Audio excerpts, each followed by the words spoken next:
So this is the Frank Anthony Memorial All India Inter-School Debate Competition 2023, Monday 10th of July. Category 1 for classes 11 and 12, Stage 1, Preliminary Stage.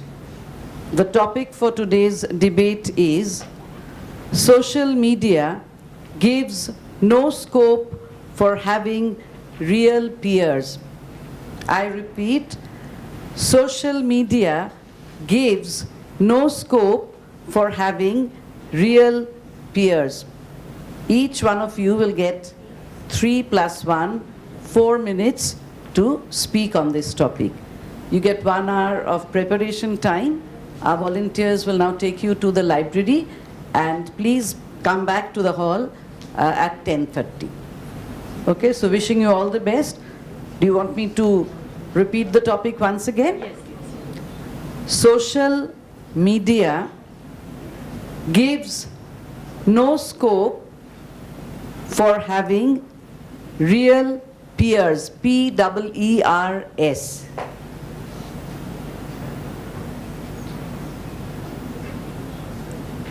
Okay, do you have any questions? Now, once you settle down, each team will have to decide who is going to speak for and who is going to speak against. So say after about 10-15 minutes, our volunteers will go and collect the speakers who are going to speak for and who's going to speak against the topic. Okay, so wishing you all the best.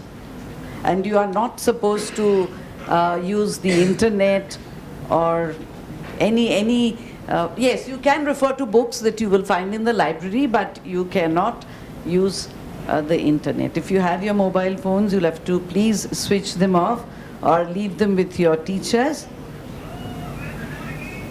Okay, so you may now proceed to the library. Do we have volunteers to take them to the library? Yes, please. Thank you. A very good morning to all present over here. So, we have all got the topic, and now I would like to call upon the participants according to their group. From Group A, we have Asha Dipto Sarkar and Rajnandini Rai.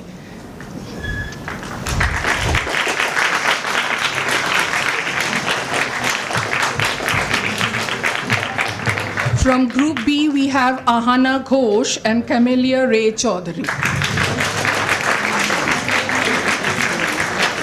Group C comprises Abhinandita Sengupta and Amok Datta. Group D, we have Roshmi Dashgupta and Shreyoshi Sinha.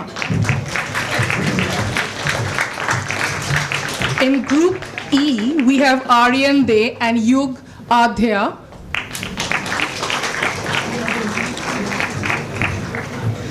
Zakia Ashraf and Purvi Sharma comprises Group F.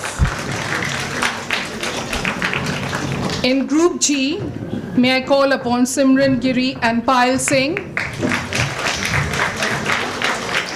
Group H is Anvesha Mukherjee and Anushka Shamonto. And the final group we have Group I with Kaushiki Sen and Zareen Mehtab.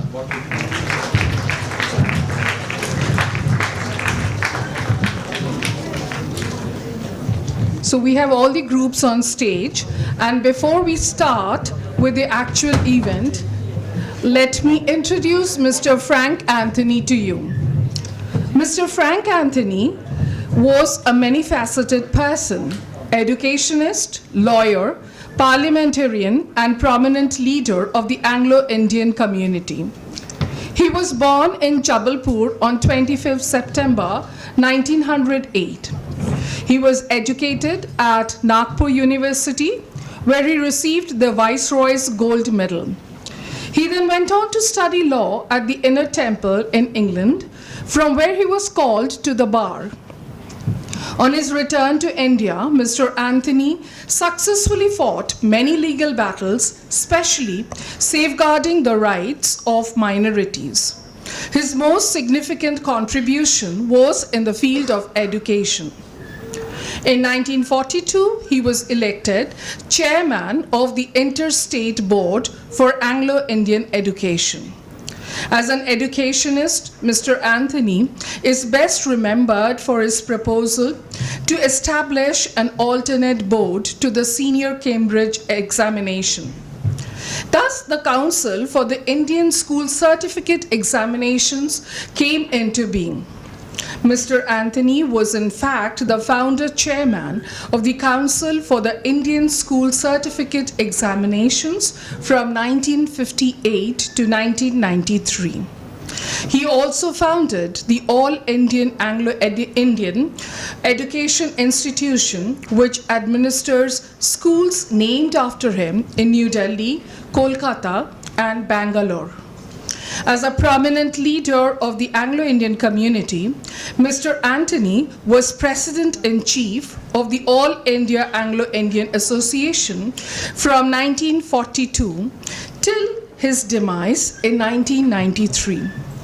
It was due to his efforts that the leaders of post-independent India made special provisions to reserve 2 seats for the Anglo-Indian community in the Lok Sabha and 1 each in some of the state legislative assemblies.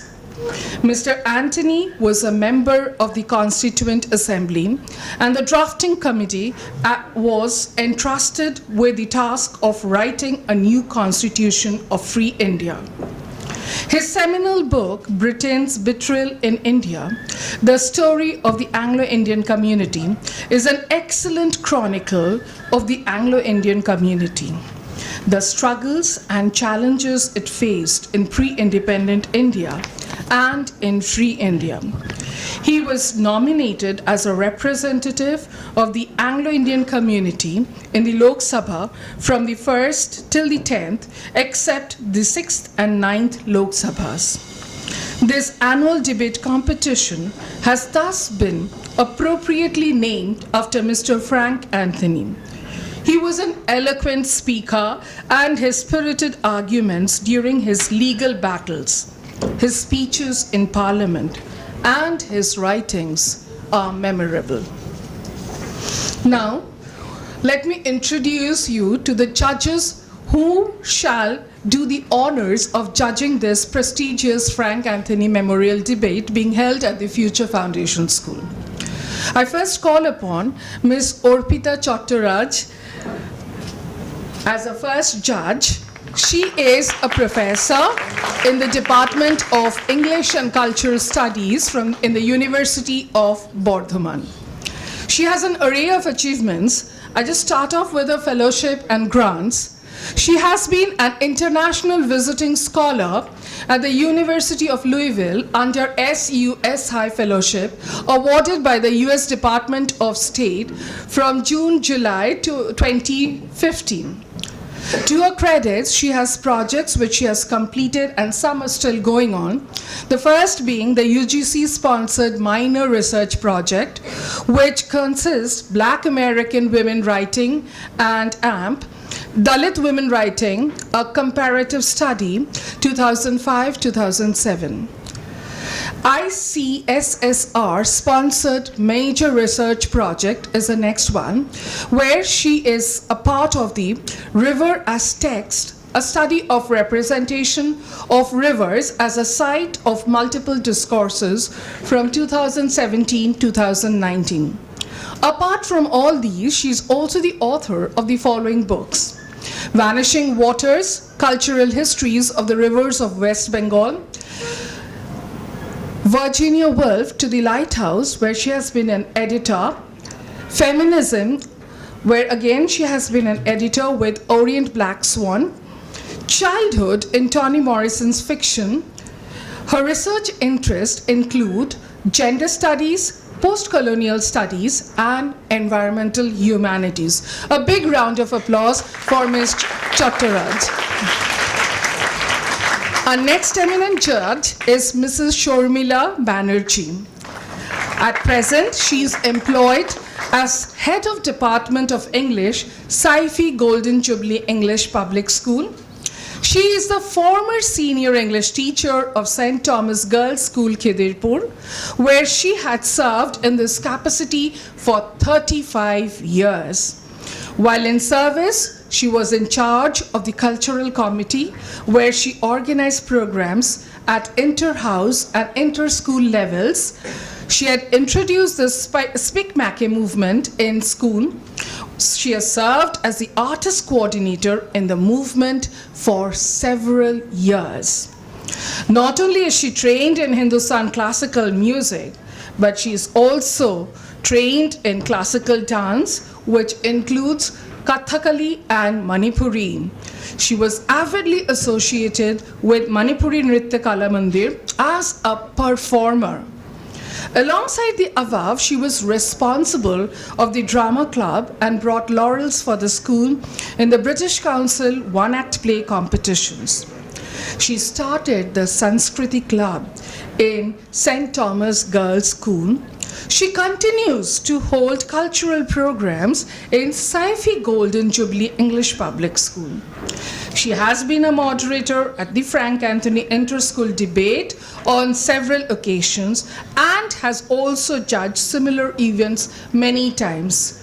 Thank you, ma'am, for coming over here. A big round of applause for Mrs. Banerjee. Last but not the least, esteemed judge whom we have over here with us is Mr. Torun Goswami. He is currently the coordinating editor of the Statesman, Kolkata. Torun Goswami is a postgraduate in philosophy from Presidency College, Kolkata. A fellow of the American School of Whistling. He performs solo whistling, singing shows on stage. An expert on Eastern philosophy and Ramakrishna Vivekananda, Torun Goswami is a regular speaker at the Ramakrishna Mission Institute of Culture. Thank you, sir, for coming here with us and being here with us. Our next, whom I shall be introducing, and is our moderator for the day, and she's none other than Mrs. Anjana Chatterjee. Mrs. Anjana Chatterjee has been teaching English in the senior section of the Future Foundation School for more than 30 years now. She has been actively involved with the school debate team for a long time. She has also been a judge and a moderator for the Frank Anthony Memorial Debate at different levels for the past 12 years. Besides judging drama, debate and elocution contests organized by different schools. Thank you, Mrs. Anjana Chatterjee. I hand over the microphone to her to let you know about the rules and regulation. Thank you, ma'am. Thank you so much, ma'am. I think I will not waste any time. I think in the fitness of things, it is better to get into the rules and regulations, but for the benefit of the House, I would like to announce the topic for today's debate once again. Social media gives no scope for having real peers. Social media gives no scope for having real peers. This is a topic I think each one of you should be able to speak on because it is something very close to your heart. The audience has a major role to play. You are going to listen to every argument, and if there is time at the end of the debate, you will be asked to come up with your questions to the participants. Okay? Now I will go through the rules. Speakers will not be allowed to read out from prepared texts, and if found reading out from a paper, he or she will be penalized by the judges appropriately. Participants should desist from using unparliamentary language during the debate competition. Each speaker will be given 4 minutes to speak. A bell will be rung at the end of 3 minutes to indicate that only 1 more minute is left for the speaker to wind up his or her debate. Another bell will be rung at the end of 4 minutes. After every speaker finishes his or her debate, 2 minutes will be allowed for rebuttal. This rebuttal will be in the form of short and precise questions asked by the members of the competing teams on the content of the speaker's presentation. I repeat, your questions should be based on the content of the speaker's presentation. In case no question is asked within 10 seconds, then the judges will give full marks for rebuttal to the speaker. You will be judged on the following parameters: content, argument and rebuttal, appropriateness of language, delivery, demeanor, poise and stance. I think that's all, and wishing all of you the very best. Debating is all about how you can be very, very persuasive, okay? So I will wish each one of you all the best, and we will begin with the debate. Okay. Team A, to speak for the motion, we have Raj Nandini Rai. Good morning, everyone present here. And I am Raj Nandini Rai. I would like to speak for the motion that social media is not a good place for creating real peers, because social media is a network where people are connected all over the world through the internet. Because there is no physical appearance, we don't know, we have no guarantee about that person's identity in real life. All we know is that their fake identity is created in social medias. We are not sure about how they are in real life, or whether their intentions towards us are real or not. And social media is a place, I think, where people are extremely fake. They show the things which are not really possible, which are not in real. Either they are completely opposite in real life, or they are not the same. And social media, a place where people are fake, they show fake emotions, they show their fake intentions, and connectivity there is really not possible, because people we don't have any guarantee about when people will expose us or expose any photos or videos of ours in any vulnerable situations. There is no guarantee, there is no trust. We have a lot of trust issues. We cannot trust the people over social media. That is a place that is not at all a safe place for us. Social media has created a lot of standards for us, I guess, like color, like for racism and body standards, fat, thin, and those standards are created which can damage a person's mental and emotional health, because they think that social media standards are the standards, they have to be up to them, and they should be up to that. They should be fair, they should be very thin or something like that, which can damage a person's emotional and mental health, and they think that they won't be accepted by the society. This leads to depression and many other stuff. Now we also know about cyberbullying that happens in social media. Cyberbullying is one of the very disturbing phases in our life, and us being teenagers should not be really connected to social media, because we have many things in our real life which is more better than social media. We can have physical interactions, we can play games, we can go to different places, rather than spending our times hours and hours in social media, which can also lead to we get lazy. We don't really spend time with the people in real life, rather than spending time with those people who are no help to us. I mean, they are of course no help to us in real life when we are in trouble or something like that. All we know is we connect to real people, someone who can help us when we are in trouble or when we need their help.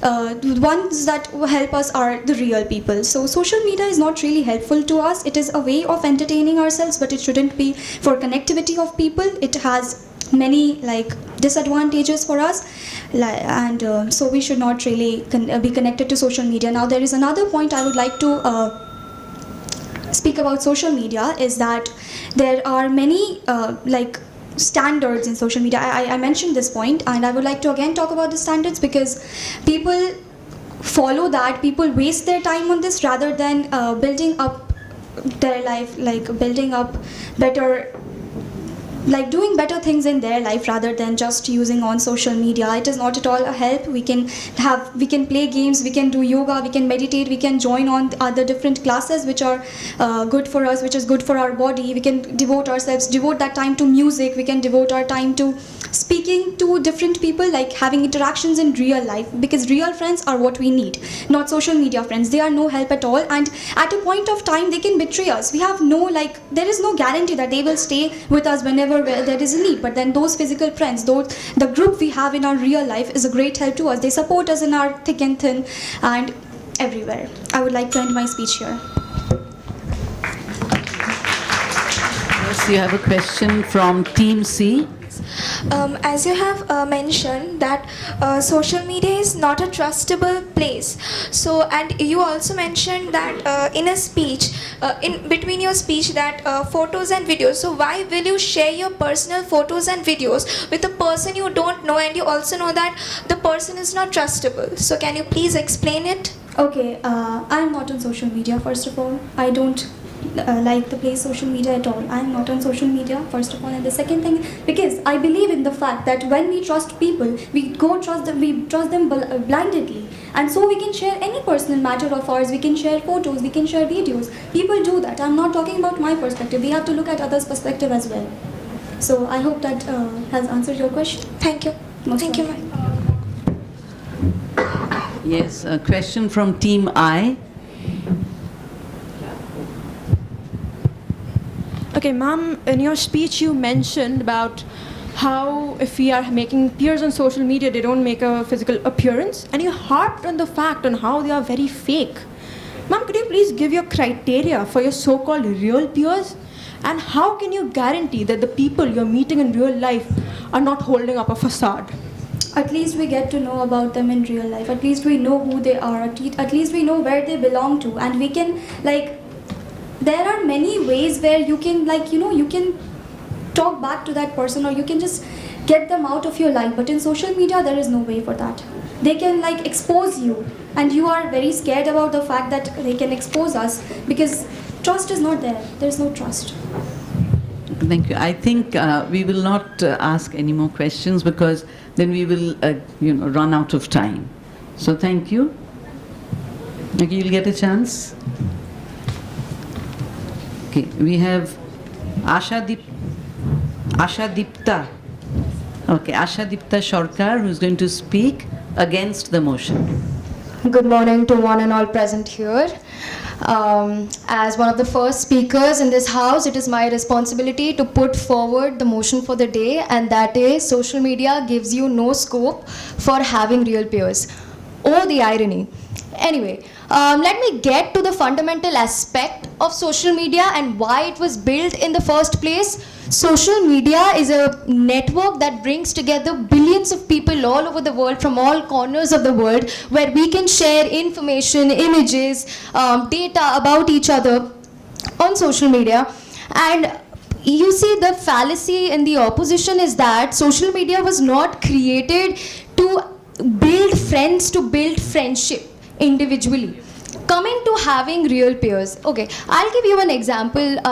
When I was in my previous debates, there was this one debater who gave an example that he was on social media and he found this particular post about a woman that was pretty scandalous and controversial, where she was begging for help.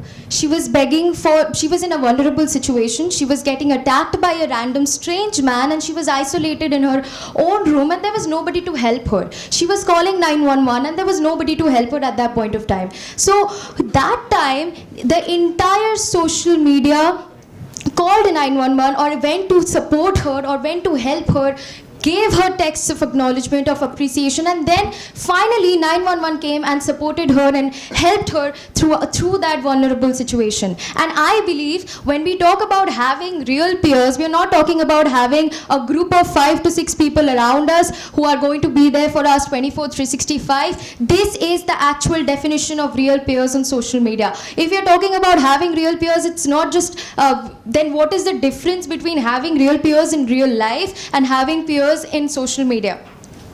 Next, like my opponent said, that people usually post pictures of themselves in vulnerable situations, and they share it with the people that they blindly trust on social media. And I feel like this happens with most adolescents these days, and we as adolescents, believe this happens with people from the age group of 10 to 15 years of age, because that is what we know so far. So why is there no parental supervision? We cannot blame an entire social network of 2 billion people and say that it is subject to, people are subject to cyberbullying, people are subject to exposure of and they are subject to different predators on the internet. Anyway, okay, this was my perspective of having real peers. But if we even go to the part where we talk about having peers, like having a group of friends, let's go back to 3 years ago during COVID. I was a 14-year-old child, and I was extremely social. I was a social animal, and I was completely isolated from the outside world. So what was my source of happiness, what was my escape from this tesseract of a situation, was that I had to go to social media to meet my friends, to meet new different people from different parts of the world. And I was 15, I was underage, but I was under the supervision of my parents, and that is why I didn't face any predators, I didn't face any problems, and I made real peers. I made friends who are still friends with me right now. So to believe that social media gives you no scope for making real friends, it is not justified, and I cannot really, go for this motion. Anyway, I was in the library, I was reading through these texts, and I also came across this very cute chart, and I think the kids wrote it, and they said that a child needs to be generous, a child needs to be social, a child needs to love other people. And I believe in a social media, if we perceive of it as a school, then let us all be kids and let us all be generous. If we want to make real peers, then let us be real peers ourselves first. Thank you. Yes, we have a question for you from Team F. So ma'am, you mentioned that you mentioned an example where this lady was suffering and she was rescued. So when someone needs mental or psychological satisfaction, they can't just post randomly on social media and say, I'm suffering, I want help. They need someone by their side who can support them physically, mentally. So what is your point of view on that? Ma'am, I don't think you heard. Thank you for the question, by the way, but I don't think you heard my example clearly. She was alone in that house. She had no help. The 911 was not picking up, and that man was hitting her door and threatening to kill her. Trigger warning. So if she did not have social media for help, do you think would we know about her right now? Would she be in a proper situation? Would she be helped by 911? Do you think that is possible? Okay, this example is justified, but there are a lot of cases when you need a friend physically, a real friend. That time your virtual friends will not help you.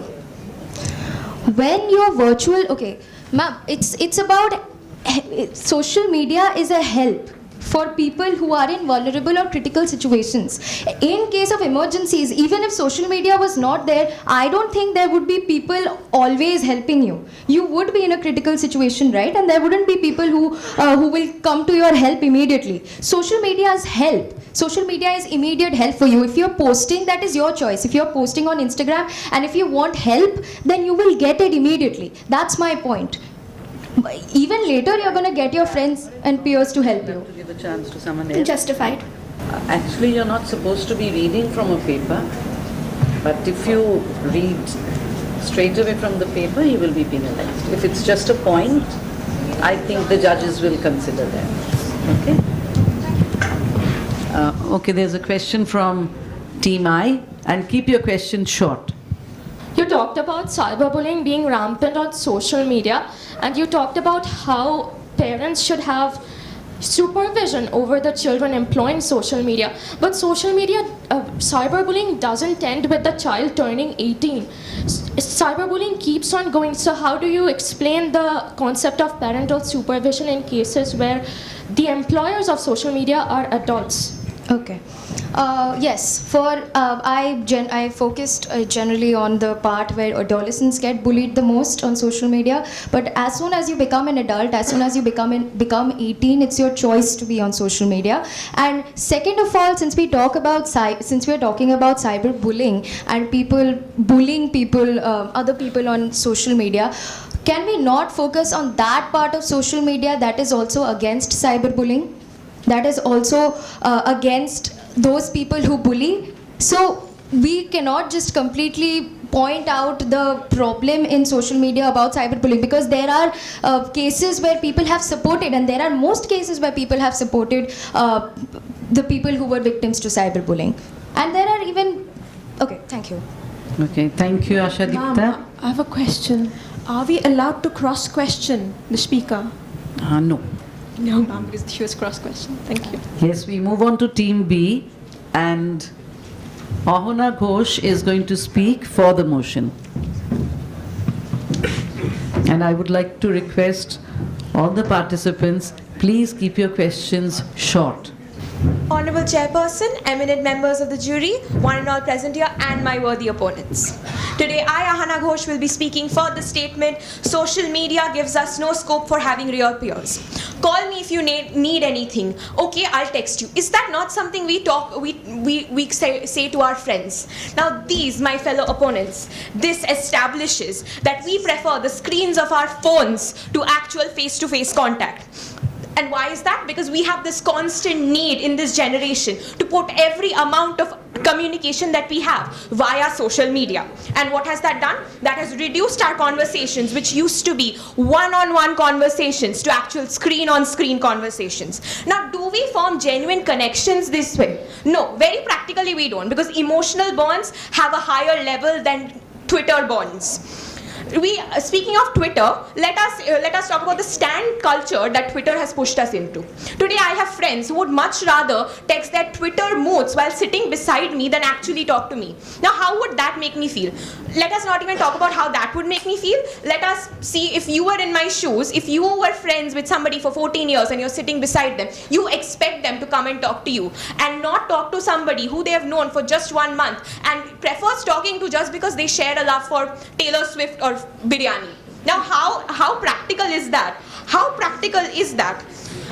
How real connections are not the same as Twitter or Instagram connections. Today, a human brain can only remember 1 up to 150 people. Now, if I ask you to name all of your followers on Instagram, would you be able to? No, because you don't remember half of them, and to be honest, you don't even know half of their actual names. Because on Twitter, Ananya becomes Annie, Pallavi becomes Rex. Now, if I actually need help from them, if I want to give their names to a hospital in case I am in an emergency, would they be contacted? Would that be considered as an actual amount of information?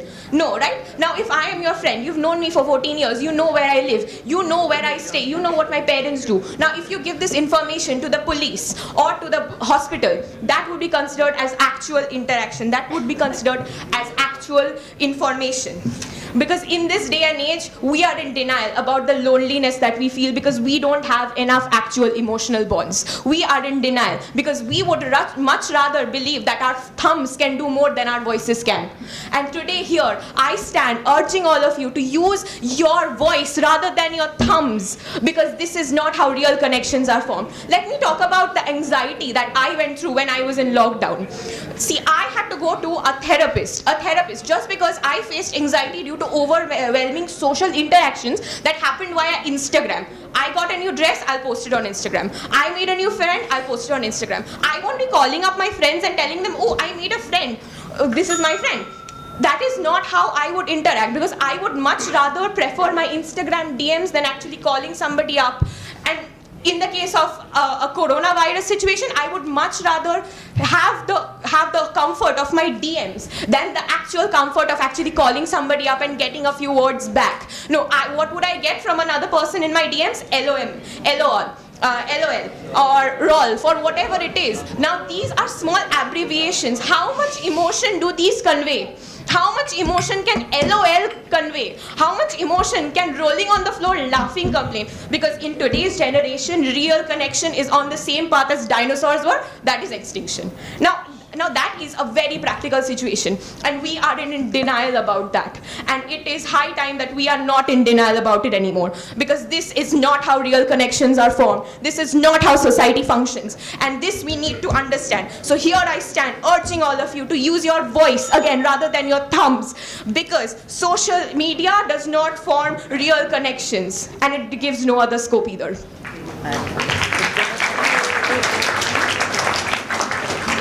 There's a question from Team D.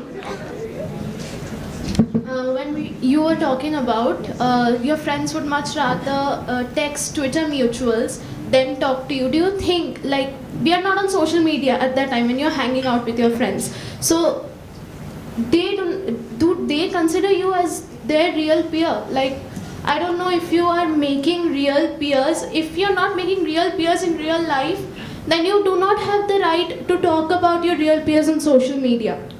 If they think that their real peers are on social media instead of you, then you or maybe your friends are the problem. Then change your group of friends instead of blaming social media as a whole.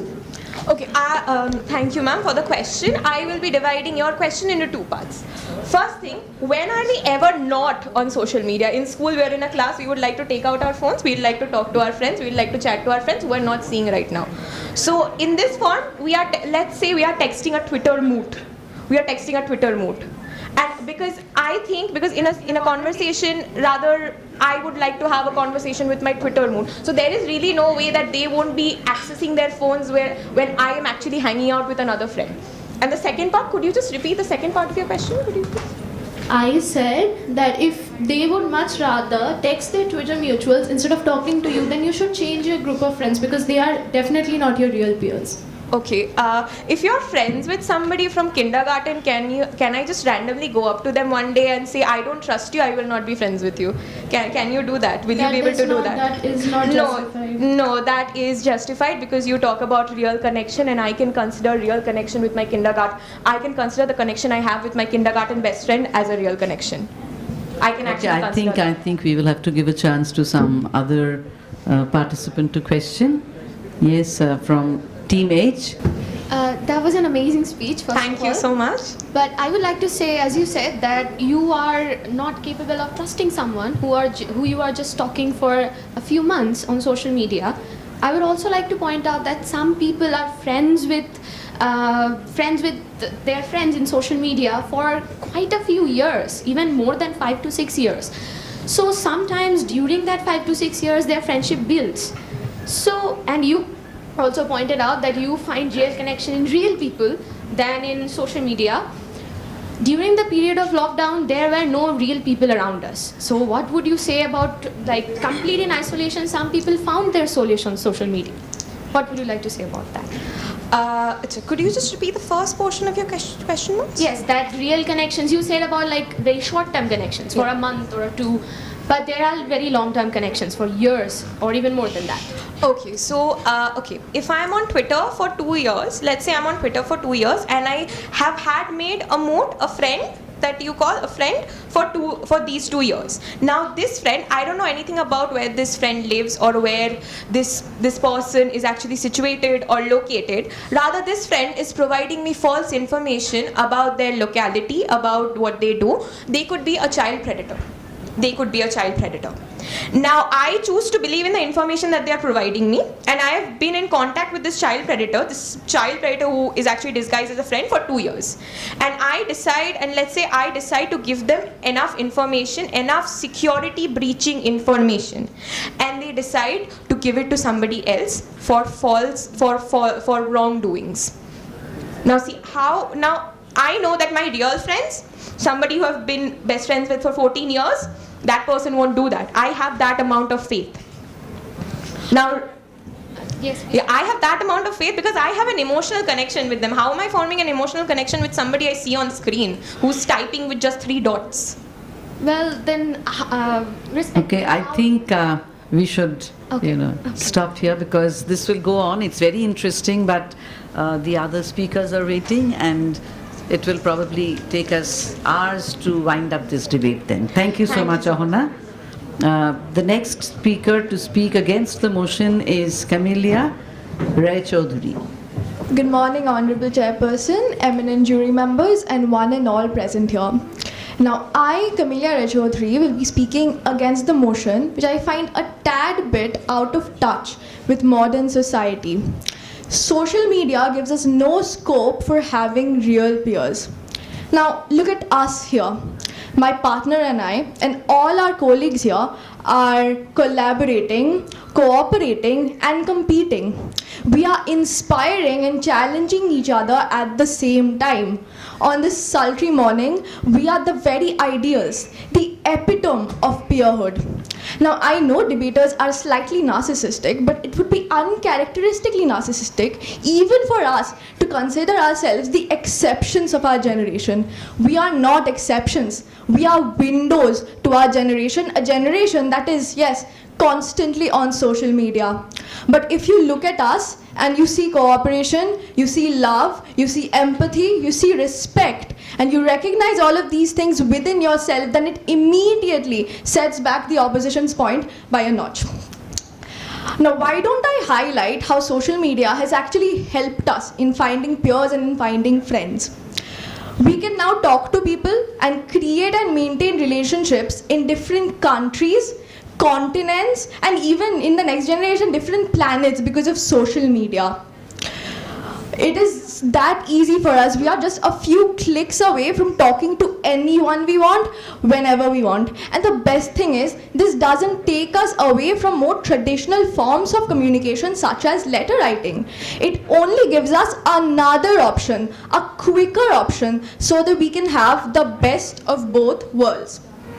Now, if you look at the general trend of communication and how it has evolved through human history, you will see that it has become broader. From grunts and noises to words and sentences to writings, scrolls and engravements, and then newspaper, telegrams, a lot of texts and all of this, it has become broader, and that is a win for human civilization. Now, whether it becomes deeper or not can only be determined by our own individual efforts, and we cannot point our fingers at social media for our own individual failures. I would also like to tell a tale from history. We are always encouraged to learn from history, so I hope we can learn from this one. A Greek philosopher, I cannot quite remember who, but we have a jury member that specializes in philosophy, so I'm sure they would know. It's Socrates, perhaps, who was anti-writing. Now, he believed that writing would reduce the human capacity to remember, and it has. I cannot remember his name, but I remember his story. And if you pull out your phones and Google his name, you will get to know his name as well. Now, we can also consider Google a form of social media and see how it is helping us here. Now, anyway, my point is that he was anti-writing. But now I ask you this, even though writing has reduced our memory, has our society fallen apart? And are we not better off? Are we better or worse because of writing? And why can't we apply the same logic and the same acceptance we have for writing for social media? And while you think on that, I would like to end my speech with a few lines from a Bob Dylan song, The Times They Are Changing. Now here it goes. The die has been rolled, the curse it is cast. The first one now will later be last, as the present now will later be past. For the times they are changing. Now accept the changing times and move on. Thank you so much. I rest my case. Yes, there's a question from Team F. Thank you for your speech, ma'am. And in the earlier part of your speech, you mentioned about competition. Social media is creating competition, but what if that competition is to the level where this person A is so crazy about getting the life of the person B that he is into all these criminal activities just to become that person on social media? Are you expressing a concern for things like vigilante justice? an inspiration? No, it's not regarding that. It's like this person is so crazy about achieving that life that he's ready to commit crimes to become that person. He's ready to do wrong things. Okay. Are crimes a new social phenomena? Are gangsters a new social phenomena? I mean, I remember this line from a Martin Scorsese movie. I just can't remember what maybe it is Goodfellas or something. It goes, all my life I've remembered one thing. I wanted to be a gangster. Now this was written in the 80s or the 60s or the 70s, way before social media. So deriving inspiration and wanting to be someone that is a negative influence on society is not a new phenomena. And instead of looking at social media as something that propagates that, you can also look at how social media has made us accept others and learn about others. Just a few decades ago, conversation and communication between boys and girls would be sensational, scandalous. Like, wasn't that hampering conversation? We can now talk to people of different cultures, countries, generations, different societies, everything. And that is because of social media. That's how it is helping us. Thank you. Thank you. Okay, a question from Team C. I just want to say you that the topic was related social media gives no scope for having real peers. In your speech, you have not mentioned a single time anything about peers. I may not have said the word peers, but I may have said, I'm sure I said synonyms for it. Friends, allies and things like that. I'm sure if you sum up my speech, if you look at it, if you lay it out, you will see my point and the case I'm making. Okay, thank you. Okay, a question from Team A. So, as you mentioned that you can talk to anyone, anywhere, but do you really know whom you're talking to? And are you sure about that the places they are mentioning or their location or their country? Are you really sure about that? I mean, you can be true to them by like mentioning your real identity, but are you really sure about their identity? Are you really sure about that you have been friends like for... Make your question clear, let her answer. Okay, thank you. Thank you so much for your question. Now, we cannot ever be sure about what's going on in another person's mind. And yes, the added barrier and the added distance that social media brings between us is justifiable that you have a concern because of that. But I would like to ask, okay, why not a show of hands? How many of us have friends on social media that we consider our real friends? Audience members, please. You see the results in front of you. See, thank you. Thank you. I'm sure if we were all, if my opponents were true to themselves, they'd raise their hands as well. So the concern is justifiable, but it is justifiable and applicable everywhere in any kind and in any medium of communication and relationships. Like critical thinking and questioning a person should be present everywhere. Just as you're questioning and criticizing me now, if you were to ever venture into a social media platform, I'd hope you do the same there. Thank you so much. Thank you, Camelia.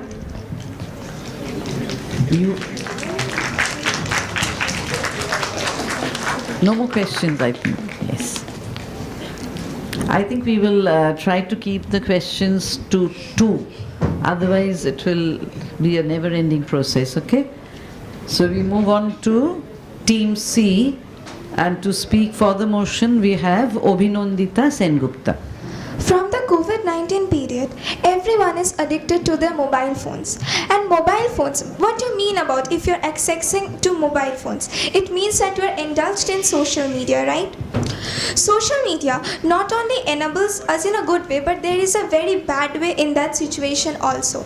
Nowadays, the people, like the small children, the teenagers are so much involved in social media that they have almost forgot the difference between a real life and a real life. Everything is just a reel to them and just a swipe of screen. Just click the like button, share button, and all these things. Do you really think a teenager should indulge themselves or make themselves busy in these things rather than in the academic studies or make themselves a better person for the better future? Yes. Good morning to esteemed judges, my worthy opponents, and my dear friends.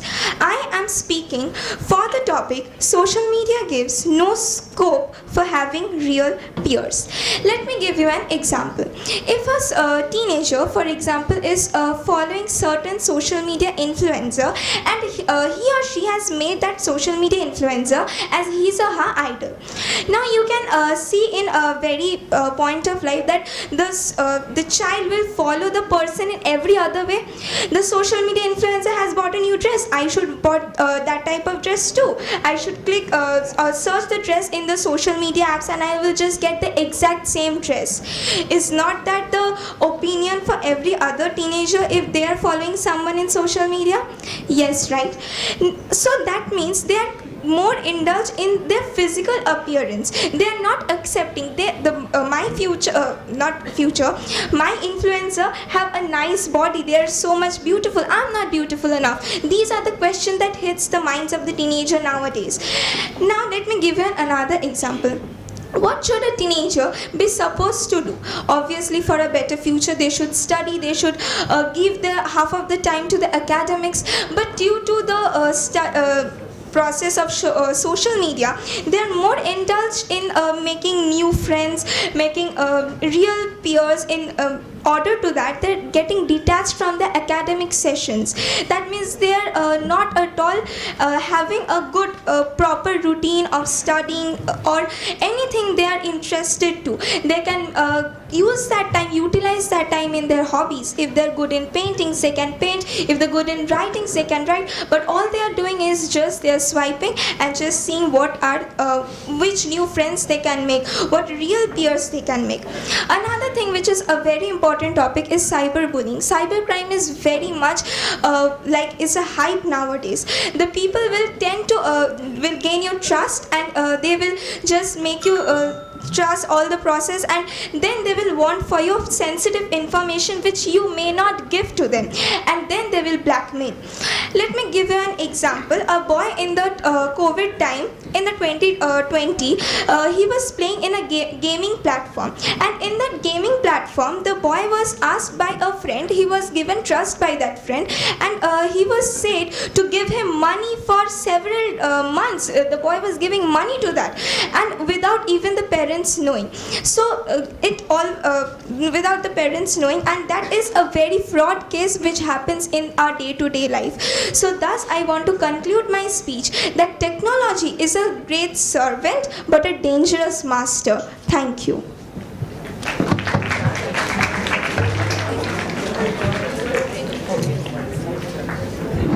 Thank you for your wonderful speech. But in your speech, in the former part of your speech, you mentioned how we, or the teenagers, don't know the difference between the real and a real life. Don't you think the current scenario where tuitions, schools, institutes, or the academic pressure we have, or the race we are having, reels are the only thing that keep us connected to the world? If you're talking about the difference thing, the world is now just in our fingertips. And as we all say, it is a canon event, isn't it? Thank you for your question. So you are telling that reel is the only thing we are being placed.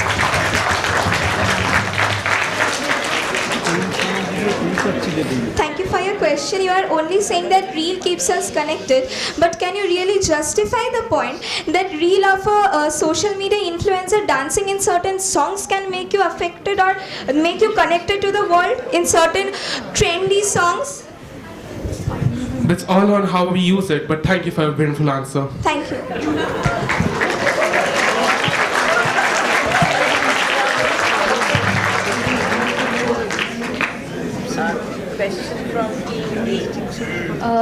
Thank you for your speech, ma'am, but you said cyberbullying is a hype. Could you please elaborate on that?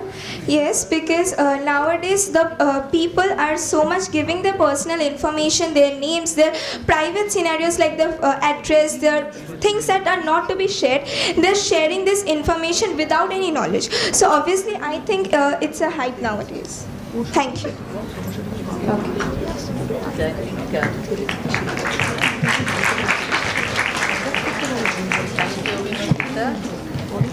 Now may I call upon Good morning to the esteemed judges and one and all present here. I am strictly against the motion of the House today that social media is the only way for not giving us scope to have real peers. So, what is social media? Social media is a platform, a vast platform for the people around the world to connect at a place. So, like people are making content and people are connecting with each other through that content. So, I think people will be more connected through social media only. Now, the thing is that nowadays students and teenagers are the ones who are much more attached to social media, and they like love to connect with each other through the social media platforms only. And the way of making friends, the centuries old way of making new friends, is facing a rapid modernization and changing a lot nowadays due to this social media. So you can't say that it is not giving us scope for us to make real peers. And now, what are real peers? The person who empathize with you all during your hardships, they are obviously your real friends or real peers. So there should be someone who is in the real life, real world, and caring for you. So this can be in social media too. There is only a change of platform. How can you say that they are not giving us scope to make real friends? Is it the way?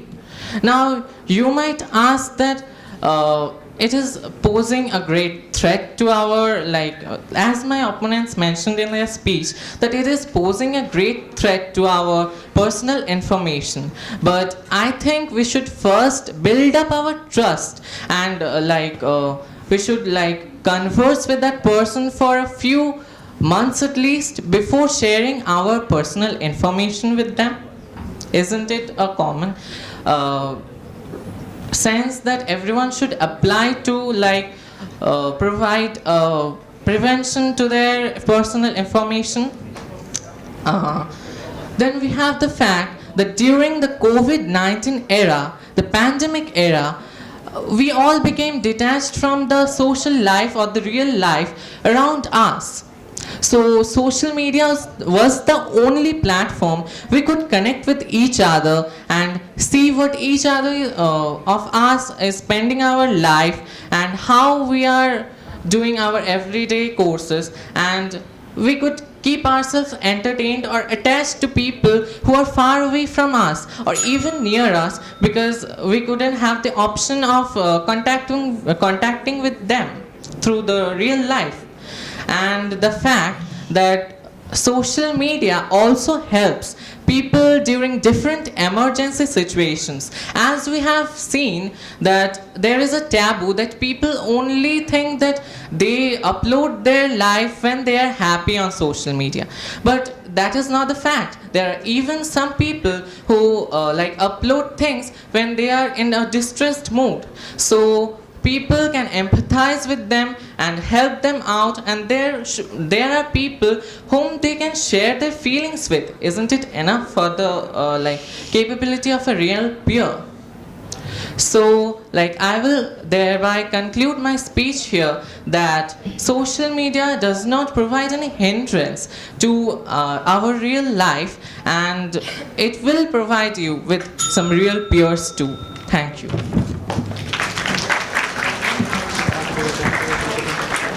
A question from Team G first, and then we'll come back to you. Okay, so well said, but as you mentioned that hope for new well peers, good peers. If you have fallen sick or your neighbor needs a help, you are in danger, will you call your friends from social media or your friends like neighbor friends or anyone else? Thanks for the question, ma'am. But in an emergency situation, we will try to call someone who is very near us. But if you are alone in your house, then there is no one around you, how will you get help from anyone. You have no other option than letting yourself be known in the social media and let your problem be known in the social media so that others can help out in that emergency situation. If you're feeling emotionally down. Okay, you've asked one question and he has answered your question. I'll move on to Team B. Yes, please ask your question. You had said that people will be more connected through social media only in your speech. I am not paraphrasing, these are your words. So do you mean to say that before the time of social media, I'm sorry if you see it as the Stone Age, but were there no actual connections? Is that what you mean to say? I just need clarification. As the time changes, everything is being modernized, and I just not meant to say that it is only through social media that friends or people get connected. I just meant to say that at this point of time, when people are not able to get physically connected with distant people, then maybe it is the only option for them left to be connected with people. See, distance does not create a distance in your heart. You can connect with people from distant places also. So, I don't think it will impose such great threat to your friendship if you are on social media. Ma'am, may I kindly cross question, ma'am? He's answered your question. Ma'am, but he went wrong. He said, I'm very sorry for that. See, the judges are there, so leave it to them, please, okay? Otherwise, we will not be able to proceed. Thank you. Okay. Thank you, Amok. We move on to Team D, and to speak for the motion, I invite Roshmi Dasgupta. Good morning to everyone present here. The topic today is social media gives no scope for having real peers, and I have decided to speak for the topic.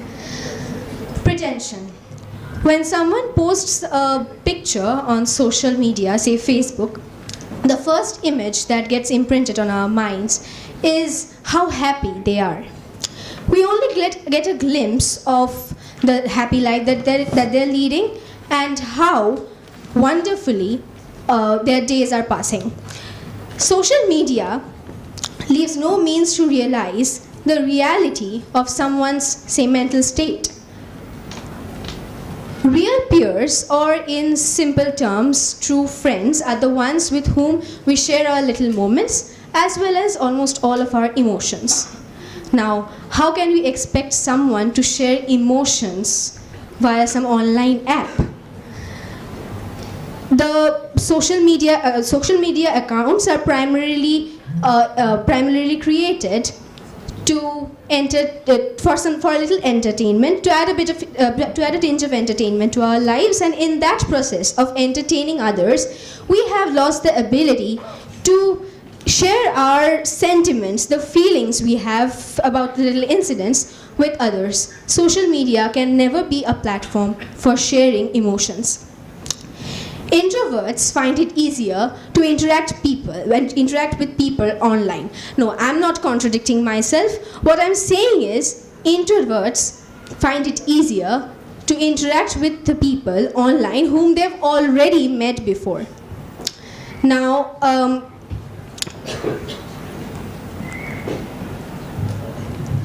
suppose the process is more like having a real peer in life and then making him or her the social media friend. Social media is not so reliable to befriend someone so easily. It is true that in the cycle of posting, upvoting, subscribing and editing, we get to meet a lot of people, we get to make a lot of friends, but our communication with them continues as long as we are online. Once we switch off our data, our internet, we have lost our touch with them. When someone sends us a laughing emoji on the internet, are we sure that that person is smiling at the back of in front of their own screen? No, we are not at all sure about that. We do not feel what they feel via social media. Chatting is undeniably an addiction. Even subconsciously, we do not know how much we are inclined on swerving our thumbs over the keyboard instead of really understanding what that person is trying to tell us. So it is better to interact via a phone call in that case, or perhaps meeting that person face to face. It is true that social media allows us to interact with people across different countries and continents. But in following that cycle, we have often failed to keep up our friendships with the people who we have already known since our childhood. Friendship is a unique bond, and according to Shakespeare, it is friends are those who converse and waste time together. So, with the people whom we have fought in our classrooms, played in the muddy playground, and mocked endlessly, we share a greater bond, and we cannot just compromise that because of social media. Thank you.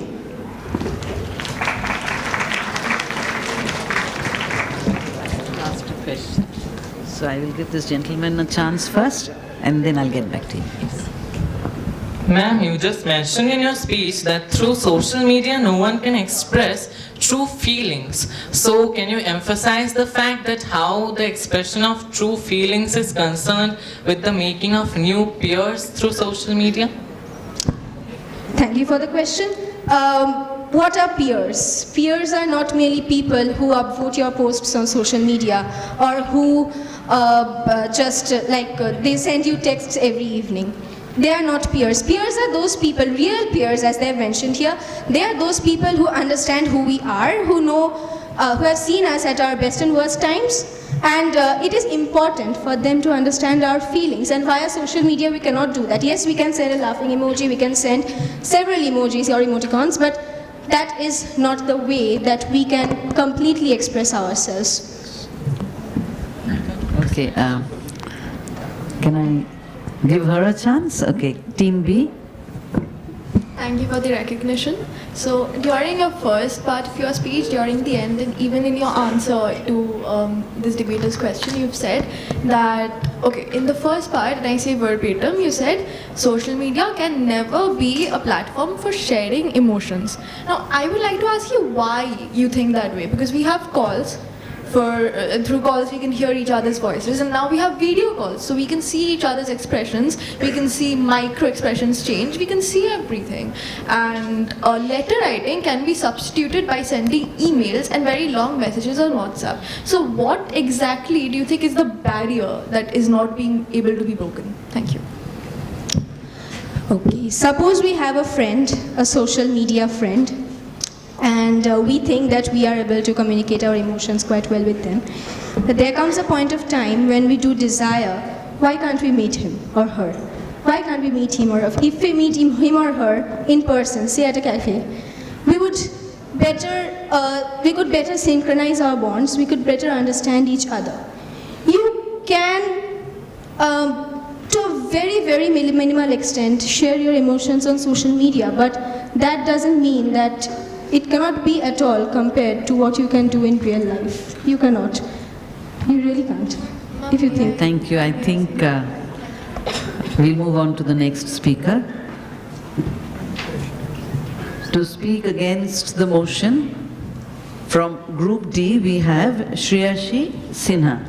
It's pronounced Shreyoshi. Good morning to one and all present here today. I am going to speak against the topic that says social media gives no scope for having real peers.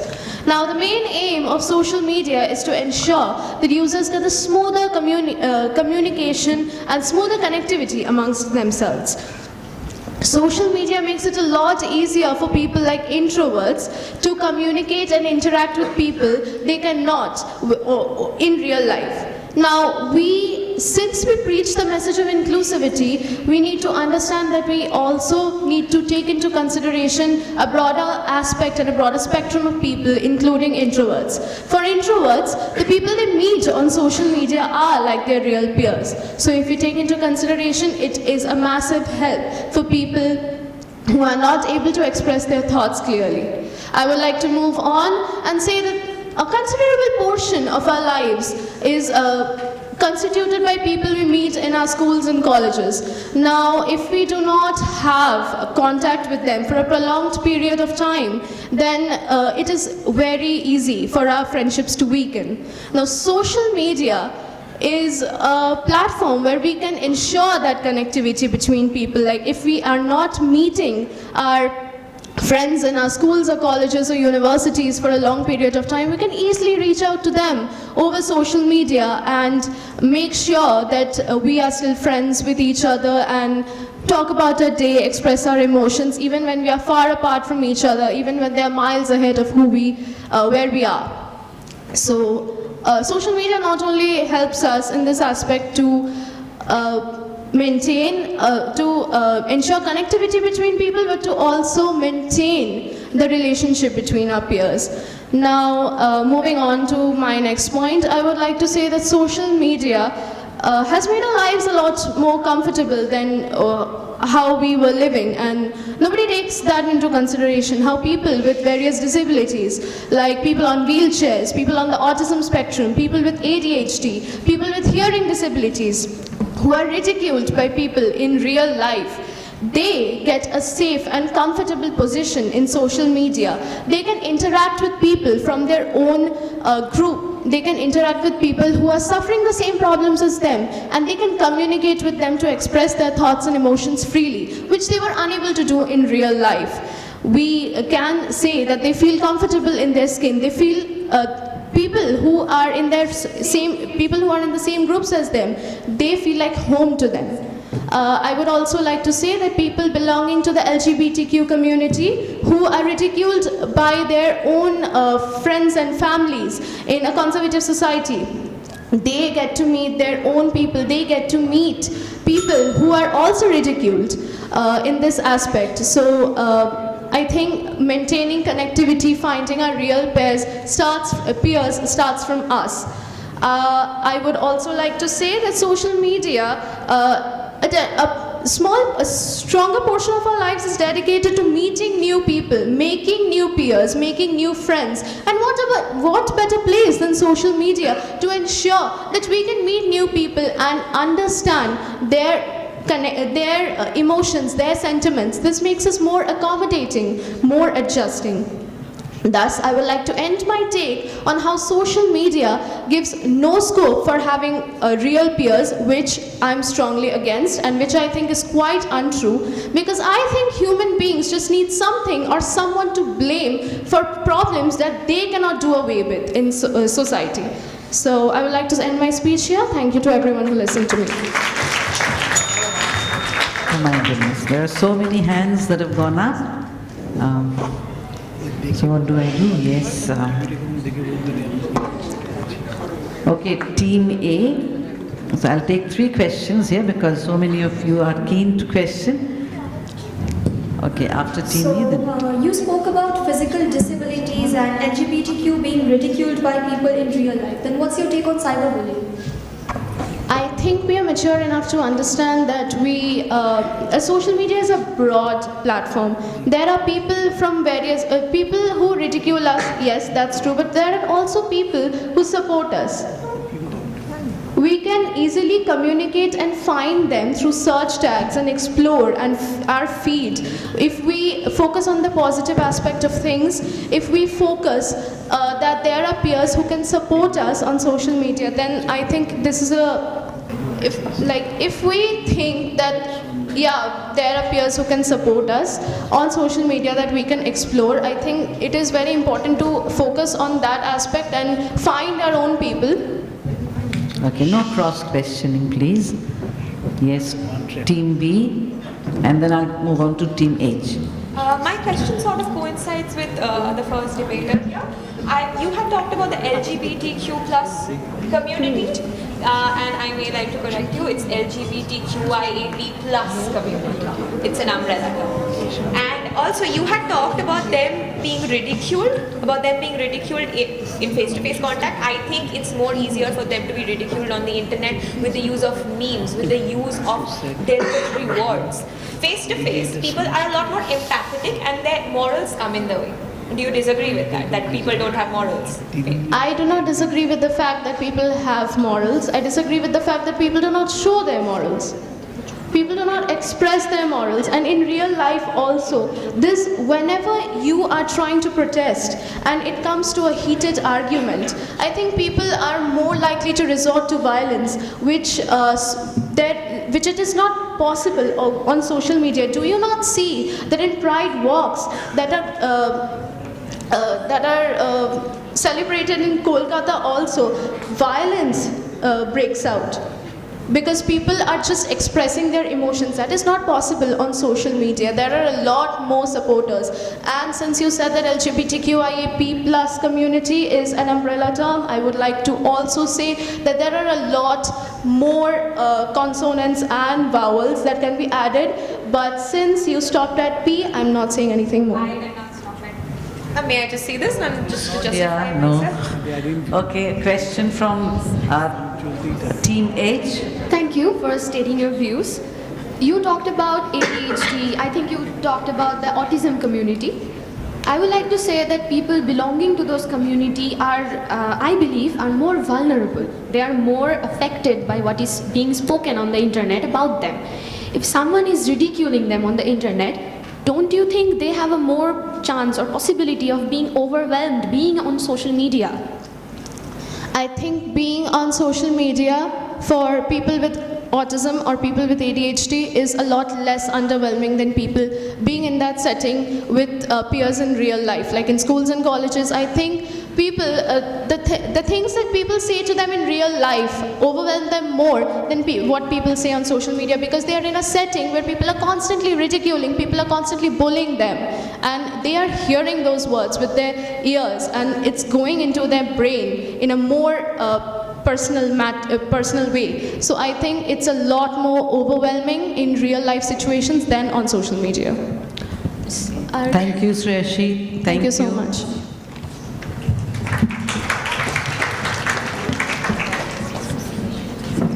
We move on to Team E, and to speak for the motion we have Yug Adhya.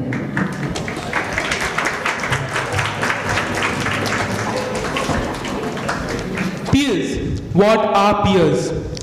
Let me make it a bit easier for you. As about, say, for teams have spoken till now, we can know what the meaning of peers is. Friends. What are friends? Someone you know who is there for you, who will fight for you, or someone who will just sit with you in the silence of the night, where you can just put your head on the shoulders and share how miserable your day was, how maths teacher targeted you, or rather on not completing a sum, sent you out of the class, or whether how you felt lazy of doing the English class and kind of bunked it. I know it's not right, but we are talking about friends.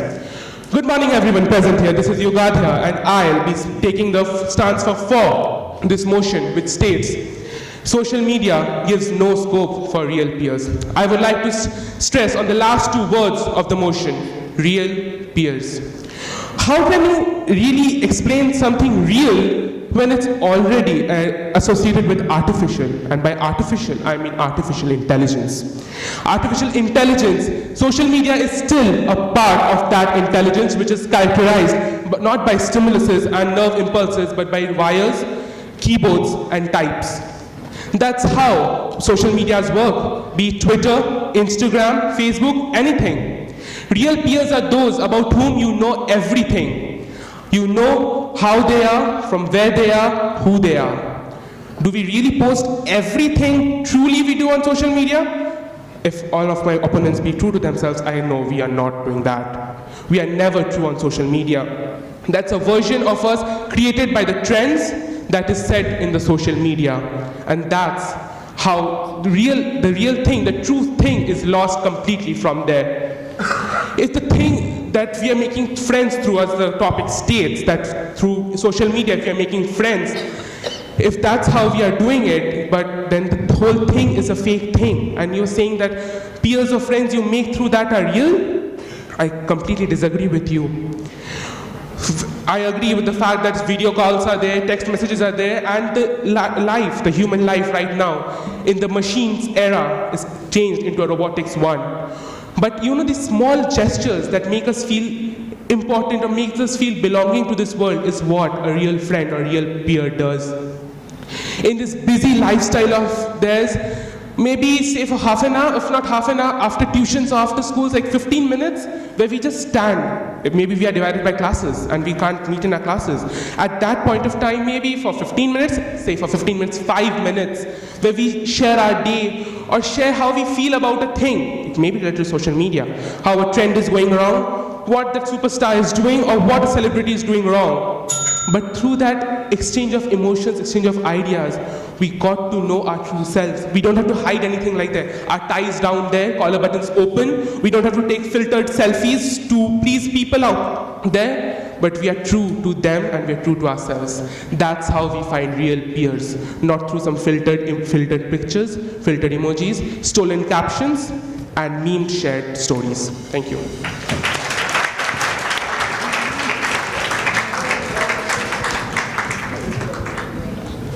Who hasn't yet asked a question? You haven't? Okay. Team I. Oh, she has? Okay, we'll come back to all of you. Don't worry. Sir, in your speech, you mentioned that peers are friends. I'd like to say that this is something the Oxford Dictionary says, that peers are those of the same age group and possibly the same status. So I would like to correct you there.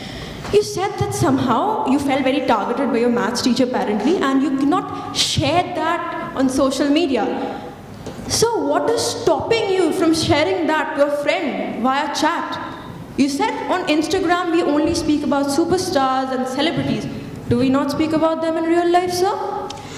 I would like to correct you in the first part of your question where you said what's stopping me from sharing it to the, through chat. You know, it's the fact of screenshots, right?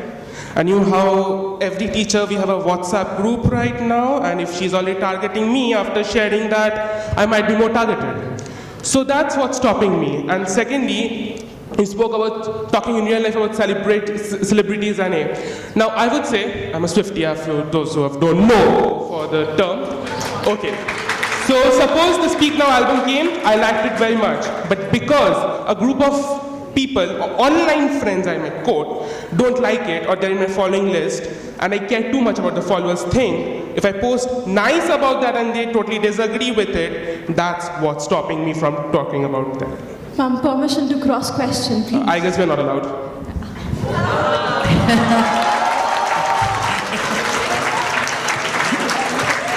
Sorry for taking your dialogue. Don't get carried away. Okay, we'll take a question from team B. Okay, you are there. We'll come back to you after this. Yes, can we have some silence, please? Okay, thank you for the recognition. Now, in your speech, you described what you believe are real peers, and you said that they are someone you share anything and everything with.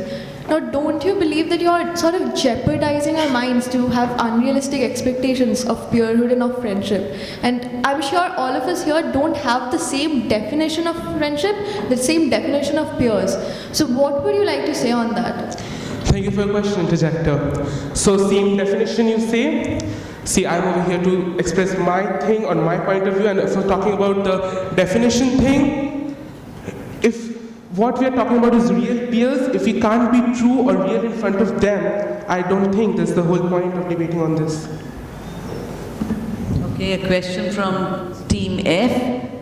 You mentioned real friends in your speech. So when we talk about real friends, we also mean friends who are not faking it. So we have virtually real friends standing in front of us, but they are not real on our faces. They are not there for us when we need them. In that case, we need to rely on something, and that is social media. So what is your point of view on that? See, you can rely on social media through my point of view, through memes or through stories, or to some extent of songs or reels, whatever you can say about that. But you're talking about true reliability, and if you're saying that someone's is not true to in our faces, don't you think that they can't hide it for very long? Like, we are going to know about that in a day or two. Like, it's not that they're going to fake it for all the 8 hours. Suppose a school friend, the 8 hours of school we have, somewhere or the other we are going to know it. But if you're talking about social media thing, I really doubt if we can really know the true person back in the black screen out there. Thank you. The next speaker to speak against the motion is Aryan Dey.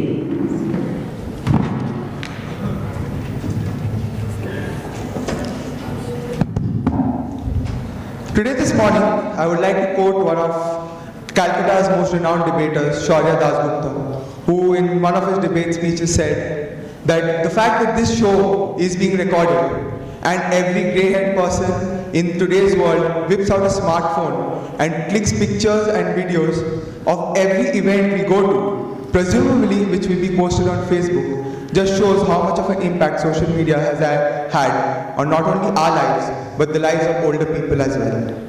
Good afternoon to everyone present here. I am Aryan Dey and I would like to speak against today's topic, which is social media doesn't give us a scope to make real peers. To all the boys present here, I would like to speak on the man community. We use social media not to look only for peers, but also our pairs, isn't it?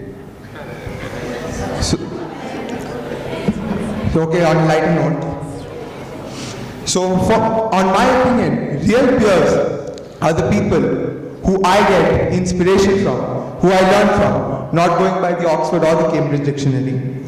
So, if I want to connect with someone who's abroad or who is far away from me, or even some of my competitors here on stage, what is the answer to that? We can't, of course, meet them every day of the week or talk to them every day of the hour. The answer is social media.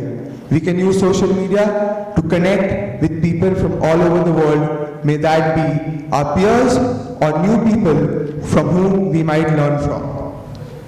It connects people in a way which is very important, in my opinion, in our lives.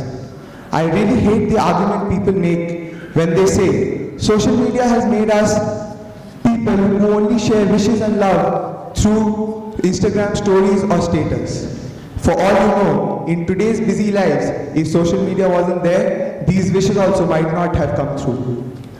Coming to the most important point of my debate, which is privacy.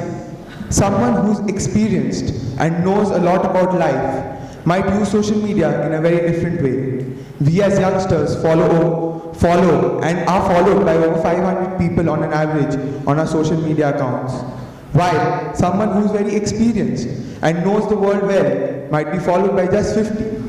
The 50 of them who are real peers, as we call them. The 50 of them with whom we will share everything we do in our daily lives. And that's where my point comes, that we use social media as an individual, and it depends on us on how we will use it. And as all my competitors put light on topics such as cyberbullying, I would also like to put emphasis on apps like LinkedIn, which help us to take our career forward. To end my debate, I would like to ask my teachers here and the judges as well a very simple question. How many times has it been that you have come across social media and you have found an old friend in this changing world of phone numbers and habitats where social media has helped you connect with them? Thank you.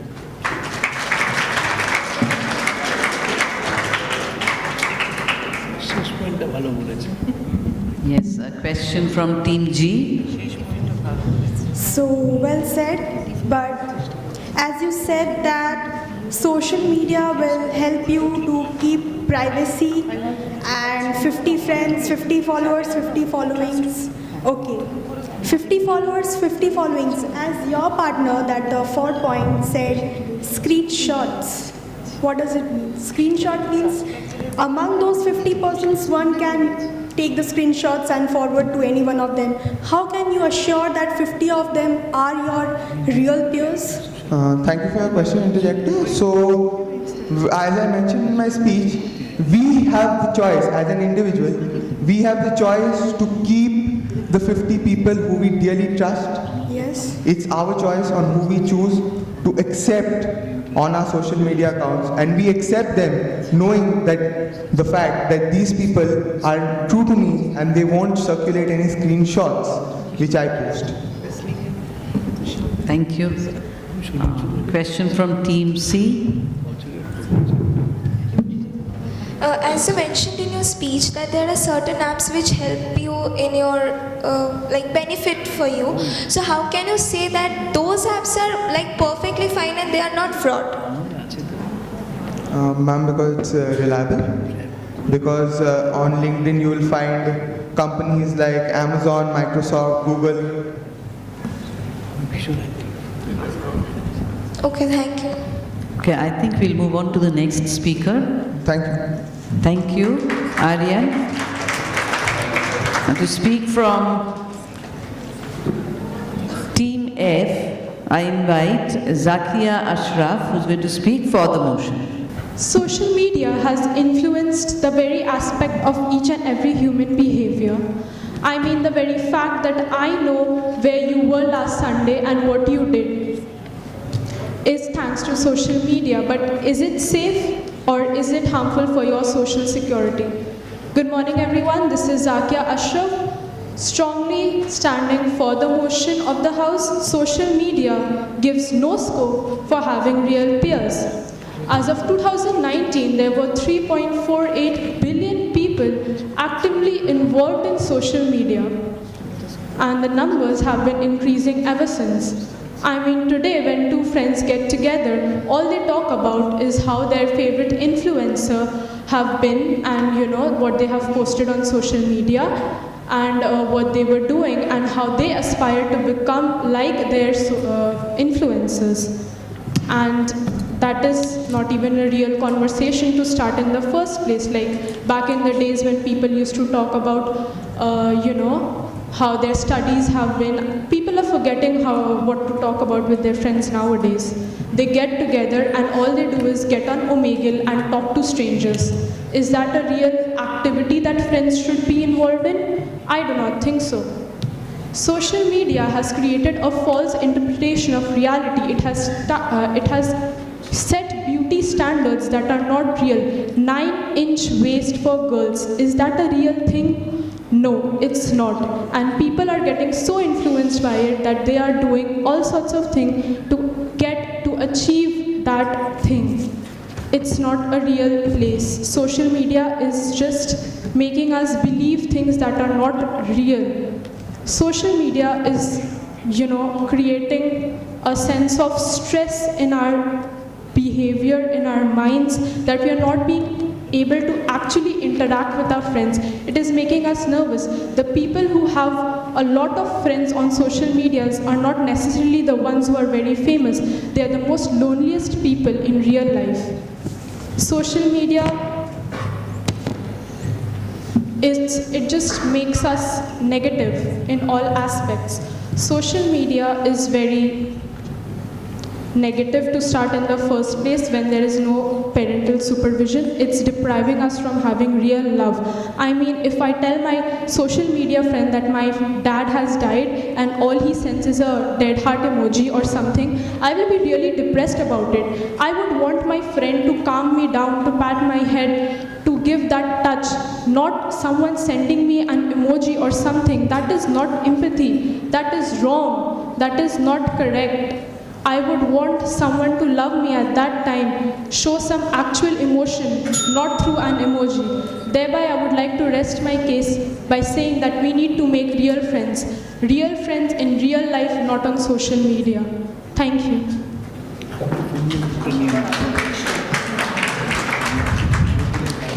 Okay, I think I'll give this gentleman a chance. Thank you for your speech, which turned quite deep at the end, but okay. I would like to question you on the former part of your speech, where you said we speak about influencers, and influencers set beauty standards. But if you actually choose your influencers correctly, can't they be an inspiration to us as well? Thank you for the question, but I guess all influencers, they are bound to look a certain way. They all are the same. They look a certain way and they inspire us in a wrong way to look like them. Question from team, you are from team G? Yes. Thank you. As you mentioned something about 9-inch waist, so I would ask, social media has enabled us to accept several taboos in the society. What would you say?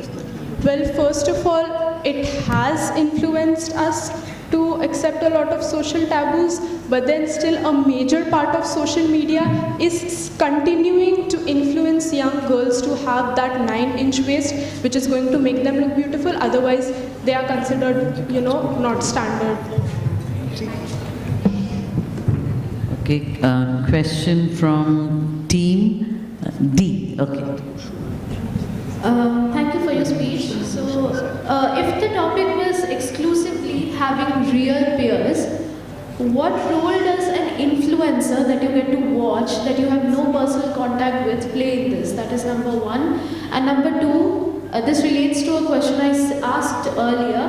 If you and your friends are hanging out or meeting up specifically and solely to talk about interviews and celebrities and everything, drama and all of that, how are they your real peers? Real peers talk about studies. We talk about your careers.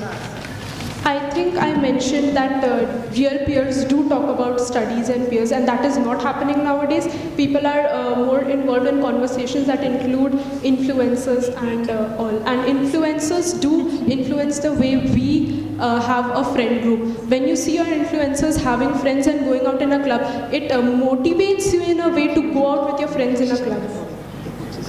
Thank you. Take the last question from team. Team B, because 2 hands have gone up from here. Okay, ma'am, don't you think it should be our individual responsibilities to choose our friends wisely and our influences wisely rather than pointing fingers at social media? Because social media is not taking you away. Social media is not taking the pen and paper from your hand so that you can't write letters, and it's not blocking your path to go to a cafe. Question. Yes, so how exactly is social media stopping you from the traditional forms of communication and conversation?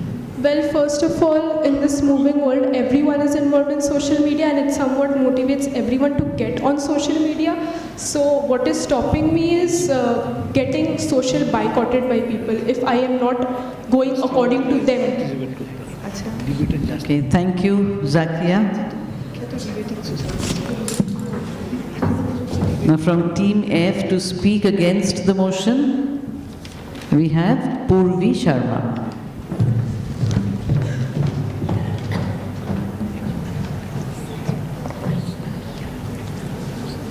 Social media is an equalizer. It gives us a voice, a platform to present ourselves. Said who? Amy Jo Martin, CEO and founder of Digital Royalty. Now, we are Gen Z. We know the value of social media, but a lot of people are hell-bent on believing that social media holds a lot of disadvantages. Okay, it does. I'm not contradicting my statement. I, Purvi Sharma, stand for social media gives no space for having real friends. I stand against the motion. So, when you need psychological, mental peace, what do you look for? A friend, a peer who can be there for you. You obviously have real friends around you, but are they real all the time? Can you trust them? Obviously no. And okay, I'm saying you can't trust a stranger as well. But if you know someone inside out, someone who can understand your problem better than the person standing near you, isn't it better to go to them and share your problems with them rather than standing here and wasting your time with someone who actually fakes it, who is not concerned about you? Maybe the person will show sympathy but will not show empathy. Okay, now influencers. We are talking about influencers. Are influencers our peers? No. Influencers are not our peers. They are just a role model that we may have and we may not have. That is our choice. Each and everything has its advantages and disadvantages. Each and everything. It's you who decides whether to use it or not to use it. Yes, social media has its disadvantages. I'm not contradicting my statement. It has its disadvantages. There is cyberbullying, there is people following influencers and then dreaming to become like them. But it's you who will decide your destiny. It's you, your friends around you. But are they real all the time? Can you trust them? Obviously no. And okay, I'm saying you can't trust a stranger as well. But if you know someone inside out, someone who can understand your problem better than the person standing near you, isn't it better to go to them and share your problems with them rather than standing here and wasting your time with someone who actually fakes it, who is not concerned about you? Maybe the person will show sympathy but will not show empathy. Okay, now influencers. We are talking about influencers. Are influencers our peers? No. Influencers are not our peers. They are just a role model that we may have and we may not have. That is our choice. Each and everything has its advantages and disadvantages. Each and everything. It's you who decides whether to use it or not to use it. Yes, social media has its disadvantages. I'm not contradicting my statement. It has its disadvantages. There is cyberbullying, there is people following influencers and then dreaming to become like them. But it's you who will decide your destiny. It's you who will think what to do, whether to actually follow them, whether to actually behave like them. No, I'm talking about peers. Peers are friends whom you need when there is a problem. I would like to bring this case which happened in 2020. We were under the COVID-19 situation and everyone was quarantined. We were having online classes. We had no meeting with our friends, which was creating a sense of depression in our minds. So in USA, there was this girl who was severely suffering from depression and was having a lot of problem in conveying her messages to her family, to people around her. What did she do? She went on social media, she found a good friend and then tell her the problem. And she was actually going to commit suicide. And the other friend actually called on cops and rescued her. Isn't it a good thing? She is living now. Social media has its own benefits. You can get a good friend, you can live your life the way you want when you have social media, because people around you is not always trustworthy. Thank you.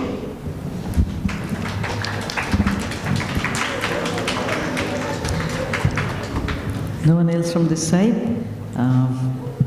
Okay, Team A, and then we'll get back to you. Okay, Team C. Okay? One question, and make your question short and direct, okay? So you spoke about sympathy and empathy. So you mean that in real life people show sympathy? Then how are you sure that they don't show sympathy in text? How can you even understand from there a few texts that okay, they are not really showing sympathy and they are really worried about you or something? Basically, you decide on what kind of friend you are searching for. If you get a good friend who can relate to you, then they will obviously have the feeling of empathy and not sympathy, because they can understand your problem, they can see you inside out even when they are not in front of you. Okay, question from Team C. Ma'am, you just mentioned in your speech that nowadays children are following the influencers and making them their role models, and then you only mentioned in your speech that they are not good to follow or something of that sort. So aren't you contradicting yourself? Sorry to say, but I did not mention that they are not good to follow. I said it's your decision whether to follow them or not. It's you who will decide whether you should go for it or not the other person. You mentioned that no counter questioning, please. Okay. Thank you, Purvi. We move on to Team G, and to speak for the motion, we have Payal Singh. Good afternoon, ladies and gentlemen. Today, I, Payal Singh, would like to speak for the topic that social media gives no scope for having real peers.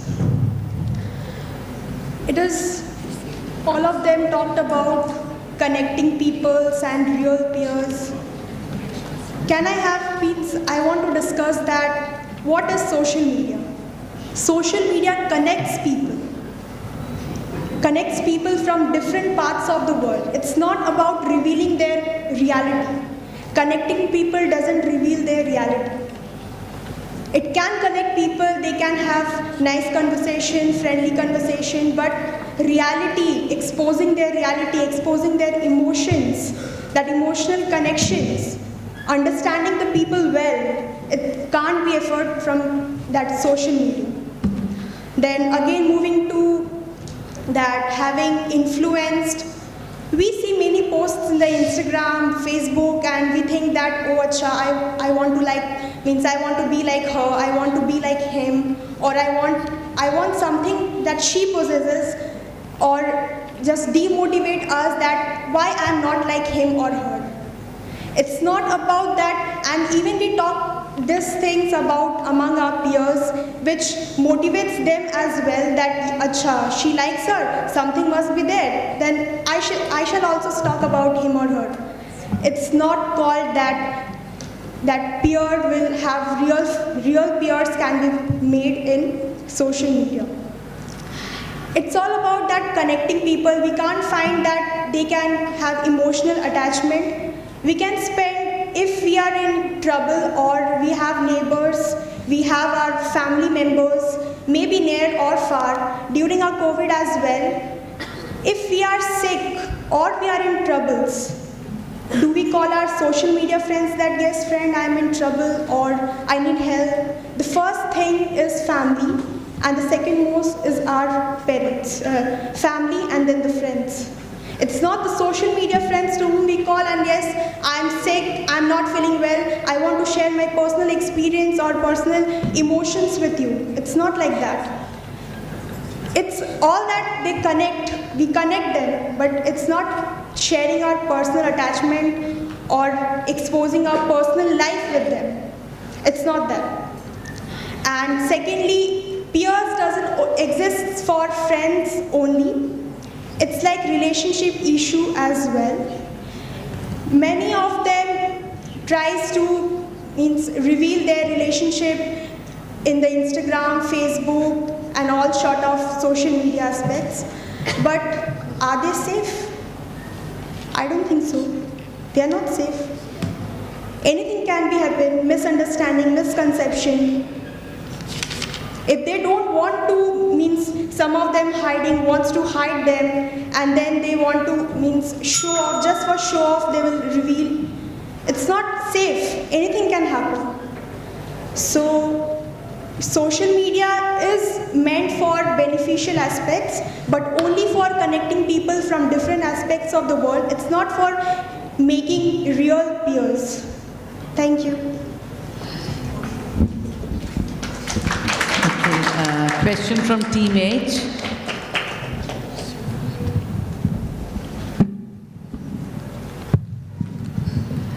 Thank you for your speech. I would just like to point out that I don't think you're allowed to use any vernacular languages in your speech. And next, my question is that you talked about that when we are in a vulnerable situation, the first persons we would call is our family and our friends. What if they are not reachable? What if we can't reach them? What if our family is out of station, suppose, and our friends are busy? Why can't we connect to our social media friends, talk about our worries, talk about our problems, and share our problems with them? Yes, good. But as we come across our social media friend, it's like that you ask your number, that yes, I want your number, if I'll face any problem, I'll call you, and they'll give you their number, personal number, and yes, whenever you want to call me. It's like that. And whereas your friend, if you ask them that yes, number, WhatsApp number or phone number, anything you want, I want to contact them, they will be the foremost one that take my number. If you need any help, call me. Personally, you call me. It's always that, but not the social media friends. Okay, we move on to the next participant to ask a question. Yes. Team C. In your speech, you mentioned relationship issue. So, how is a relationship? Can you justify how relationship issue is a point in the topic? Social media gives no scope for having real peers. Like, how is it justified? Peers, I told that peers doesn't mean friends only. Peers doesn't mean friends only. It means peers that a girl and a boy who are living together, maybe they are means going through the time and they fell in for or something like that. Doesn't mean that peers only. They may be. They may be. Thank you, ma'am. Okay. Thank you, Payal. May I now request Simran Giri from Team G to speak against the motion. We live in an era where technology and advancement has reached its zenith. And social media is one of the finest and most splendid presence of the technology. Good afternoon, ladies and gentlemen.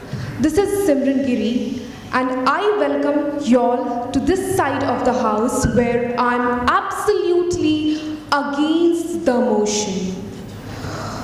I feel social media is a global platform which unites each and every hamlet out there on the globe. I quote the preamble from our highly esteemed Constitution of India. We, the people of India, having solemnly resolved to constitute India into a sovereign, socialist, democratic, secular, and republic, and to constitute all its citizens justice,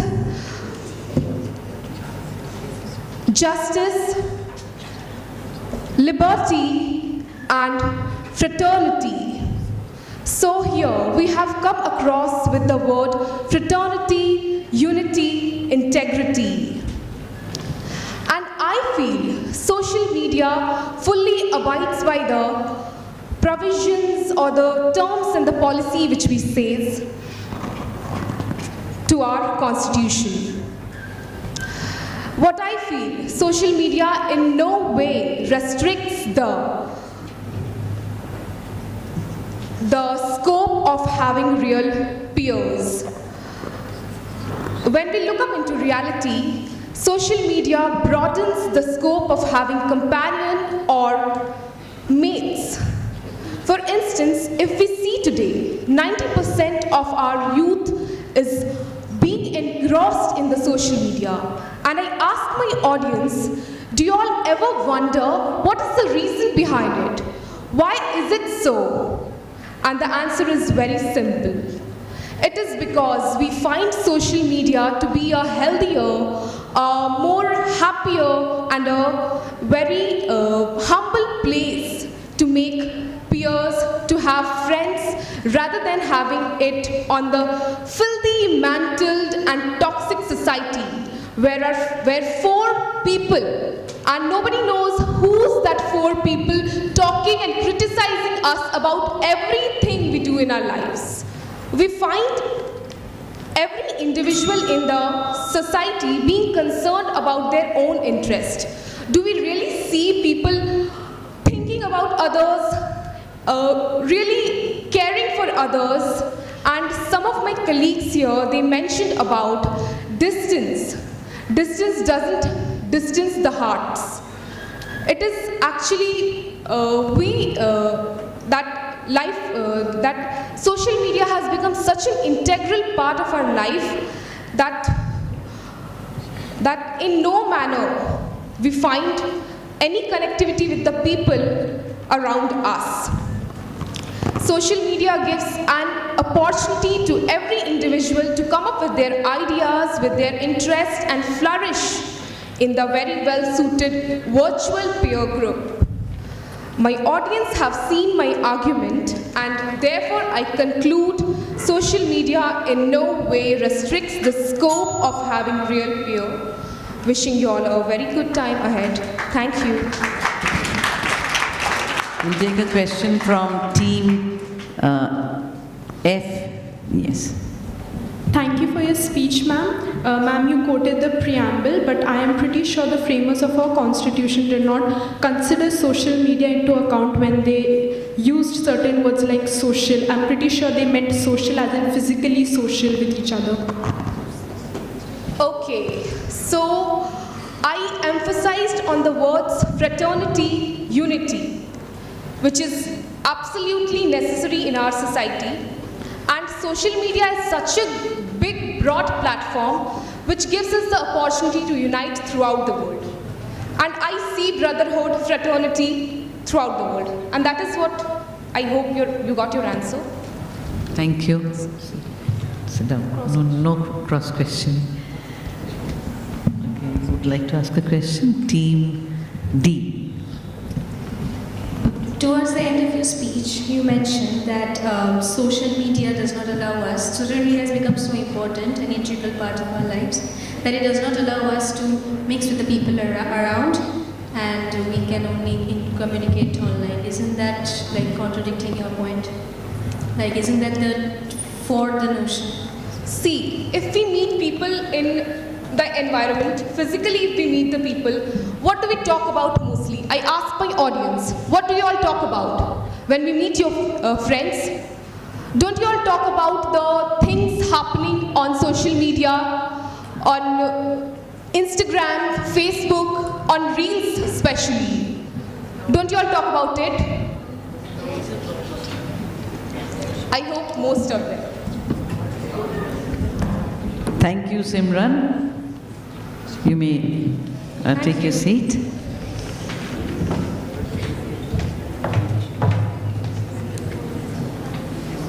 Team H, to speak for the motion, may I invite Anushka Shamanto.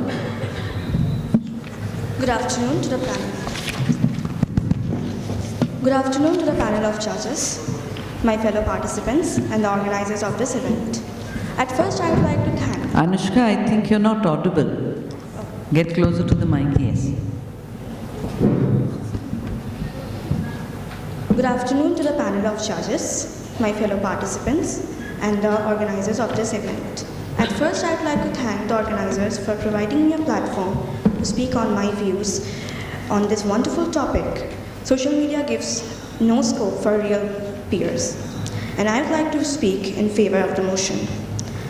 At first, I would like to ask everyone here present that can we really trust the people whom we really do not know, or we know a certain part of their life, but we do not know the entirety of it. We see a perspective or the image that they create for us, but not what they really are.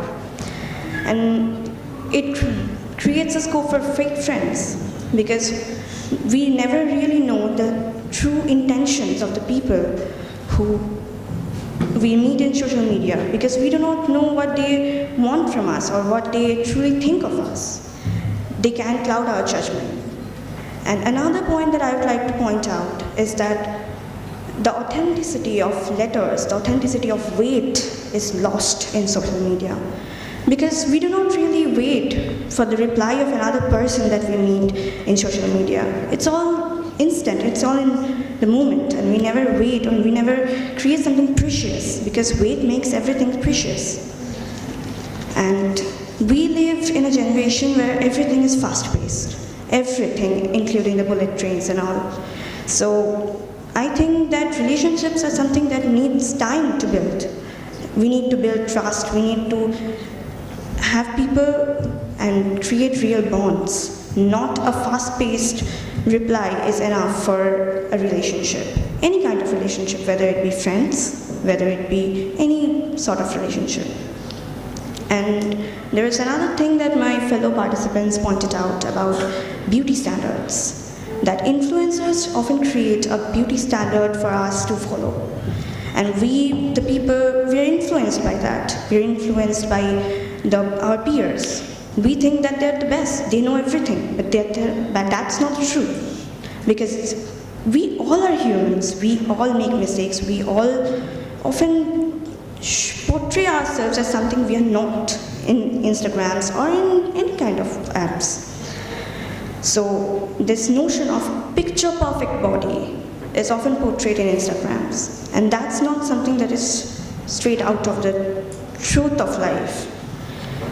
Because there are people who think that they need to be a certain type to fit in the category of people. But everyone is unique. We all are unique, and this must be the biggest thing that we should know about us, that being unique makes us who we are. And I would also like to point out about the thing is cancel culture, that people often cancel people or quote-unquote ban people for not being their type or not sharing the opinions that they do. And it's extremely bad to just ban someone just because they do not have the same opinions as you do. I'd like to ask everyone to be more kind towards people in real life, because social media often makes us less kind and less human. So here I raise my case. Thank you.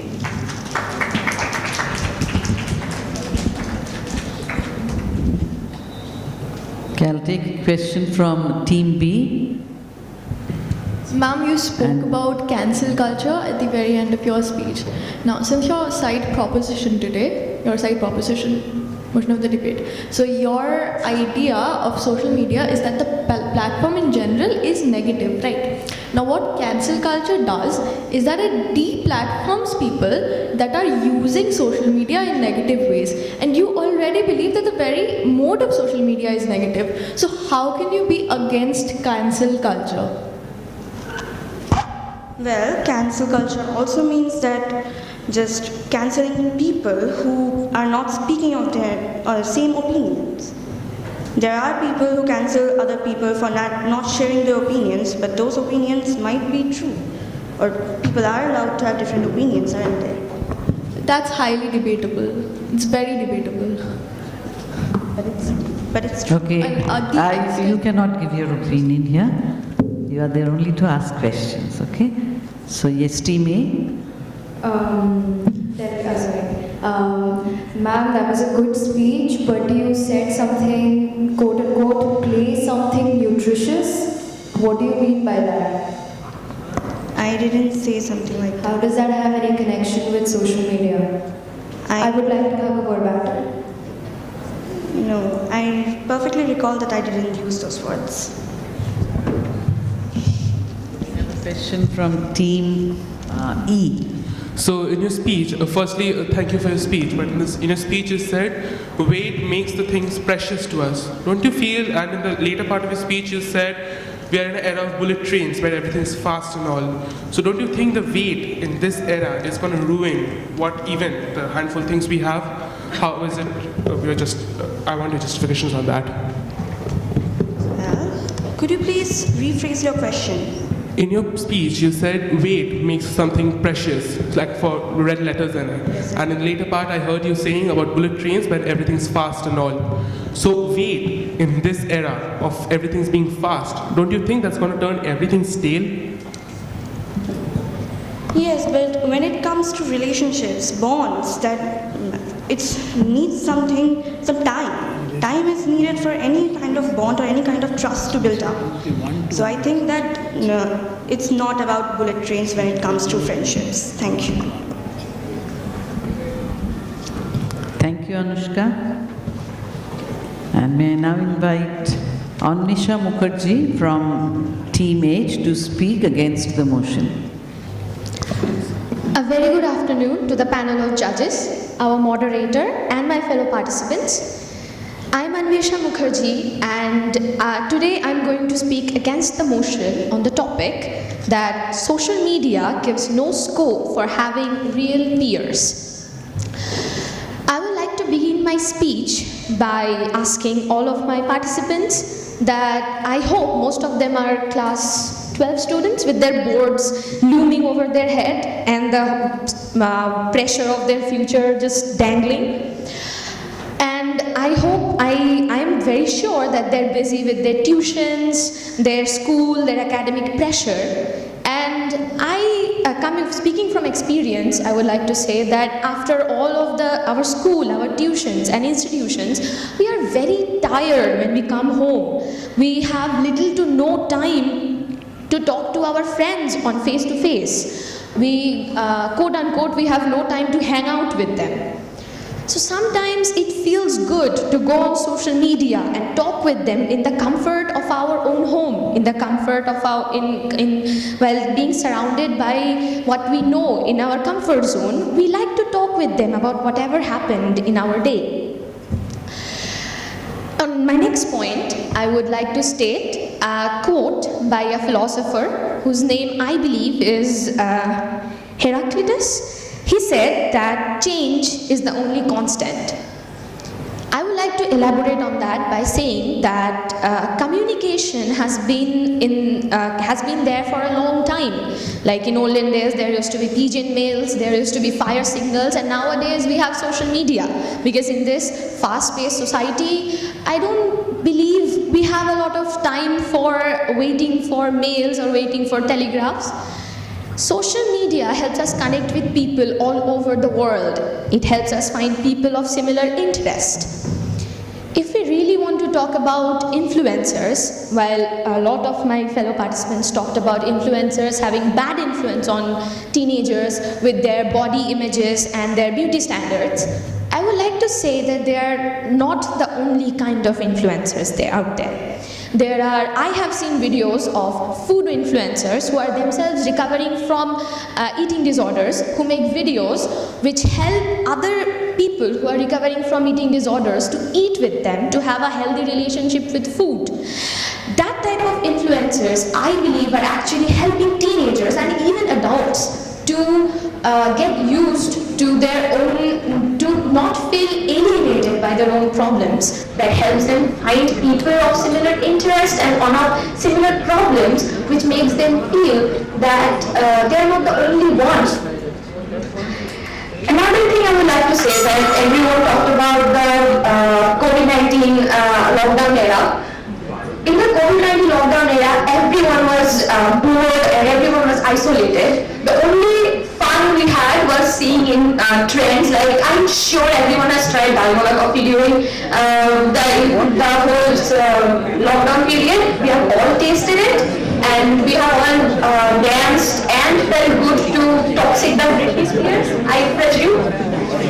I think the irony of social media is that we are all here talking, if we are really saying that social media should not be encouraged and peer pressure through social media is bad, I'm very sure that the event going on right now would be publicized through social media a few moments later. We all have WhatsApp groups of our teachers, even our school have WhatsApp groups to give us information. So I think that social media is all about finding your own people, and peer pressure, while it is important, it is also important to find your own people and find your comfort zone. And thank you. Take the question from Team C. I'll get back to you and then. As I've mentioned in your speech, you said during this busy schedules of schools and tuitions, it's better to come home and you just scroll into your social media friends. But don't you think in your schools and tuitions you meet your real friends? And everyone knows that in schools and tuitions we not only study for the specific time, suppose 40 minutes, we don't study for the whole 40 minutes. We do talk to our friends, right? So please justify that. Well, I appreciate the question, but I would also like to say that while you are in tuition, do your teachers really let you speak for those 40 minutes? Do they don't scold you when you're talking to your friends and tell you to go and study? Because I have teachers who just, if I whisper to my friends, they would tell you to do your work and not talk to your friends. Do we really get all that time in those 40 minutes to study and to talk with our friends? Thank you. You had a for your question? I'm so sorry. Well said. So at the last you mentioned that we will be sharing all these events through social media to our friends and all that. Just now, a few hours before, we got time to spend with our partner in the library itself. So they are friends, of course, they are our friends. So we were sitting in the library itself, we knew each other. Why not real peers through social media friends are allowed? That we should communicate, we should interact with each other, we should discuss online. Why we are interacting? I think you are taking too long. Ask your question. Why we are interacting like this, sitting in library together? Well, if your exact question is why we are sitting in the library interacting together, I believe we were instructed to sit in that library and interact together and to to note our points for this very debate. Yes, why not the social media friends? Okay, why to sit together? Because you cannot counter question. Thank you, Anisha. Thank you. We move on to the last but not the least, Team I. And to speak for the motion, may I invite Zareen Mahtab.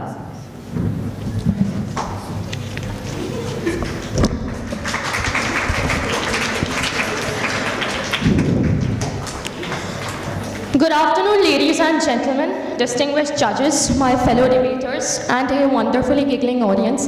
I am sure you'll continue to giggle when any one of you is asked to come up and speak here. My fellow debaters, all those who have gone against the motion, have talked about how social media helps you meet new people. Social media, they've harped on about how social media connects new people. Well, fine, let's say you have met a new people. You're conversing with them over the social media platform and you seem to keep up an amazing banter with them. Ladies and gentlemen, have you ever wondered what the chances of your peer turning out to be this, what is that word called? Creep is? Have you ever wondered how large the chance of your peer becoming a future member of Chris Hansen's How to Catch a Predator is? Believe me, ladies and gentlemen, the chances are absolutely high, higher than the Mount Everest, I would say. The manner in which technology has advanced these days will allow anyone with bad intentions to use voice modulators, to use Photoshop, to pose a genuine persona on social media, and to wreak havoc on innocent minds. You know, while sitting in the library, I was wondering what the definition of real peers is. And the Future Foundation School has been amazing with providing me the Cambridge Dictionary, the Oxford Dictionary, maybe even the Merriam-Webster's Dictionary to go through the definition. But I'll define what real peers to me is.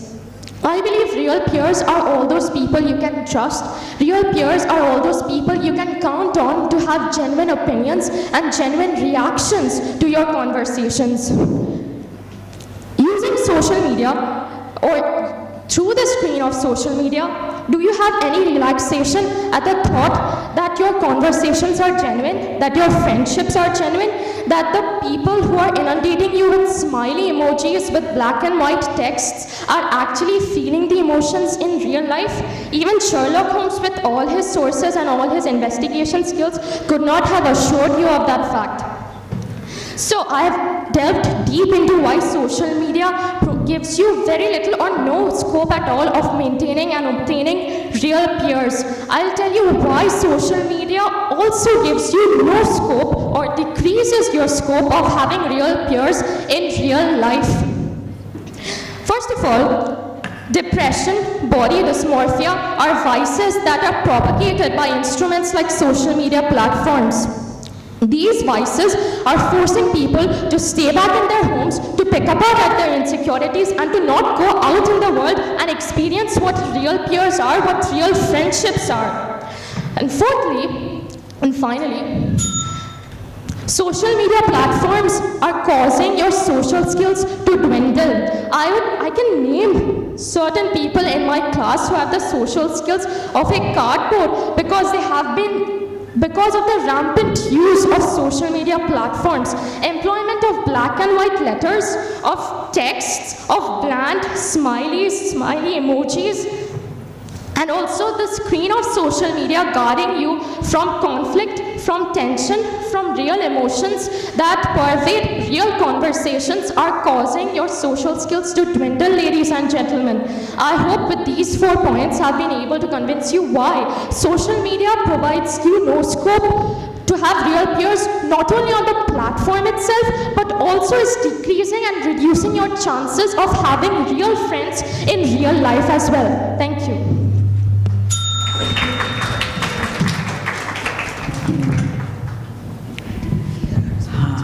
Whom to ask? Okay, there are two people from this team, so I will ask you first and then move on to you. Okay?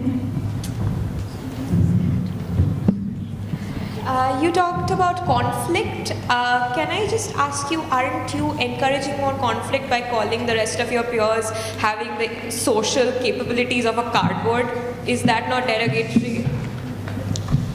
These peers are, okay, thank you for your question. These are peers that I would encourage to go out into the world and experience how brilliant actual real life conversations can be. And also, you know, the idea of conflict. We shy away from conflict. If we cannot disagree peacefully, if we cannot learn how to discuss our ideas and propagate our thoughts in a peaceful manner, can we as a society move forward, ladies and gentlemen?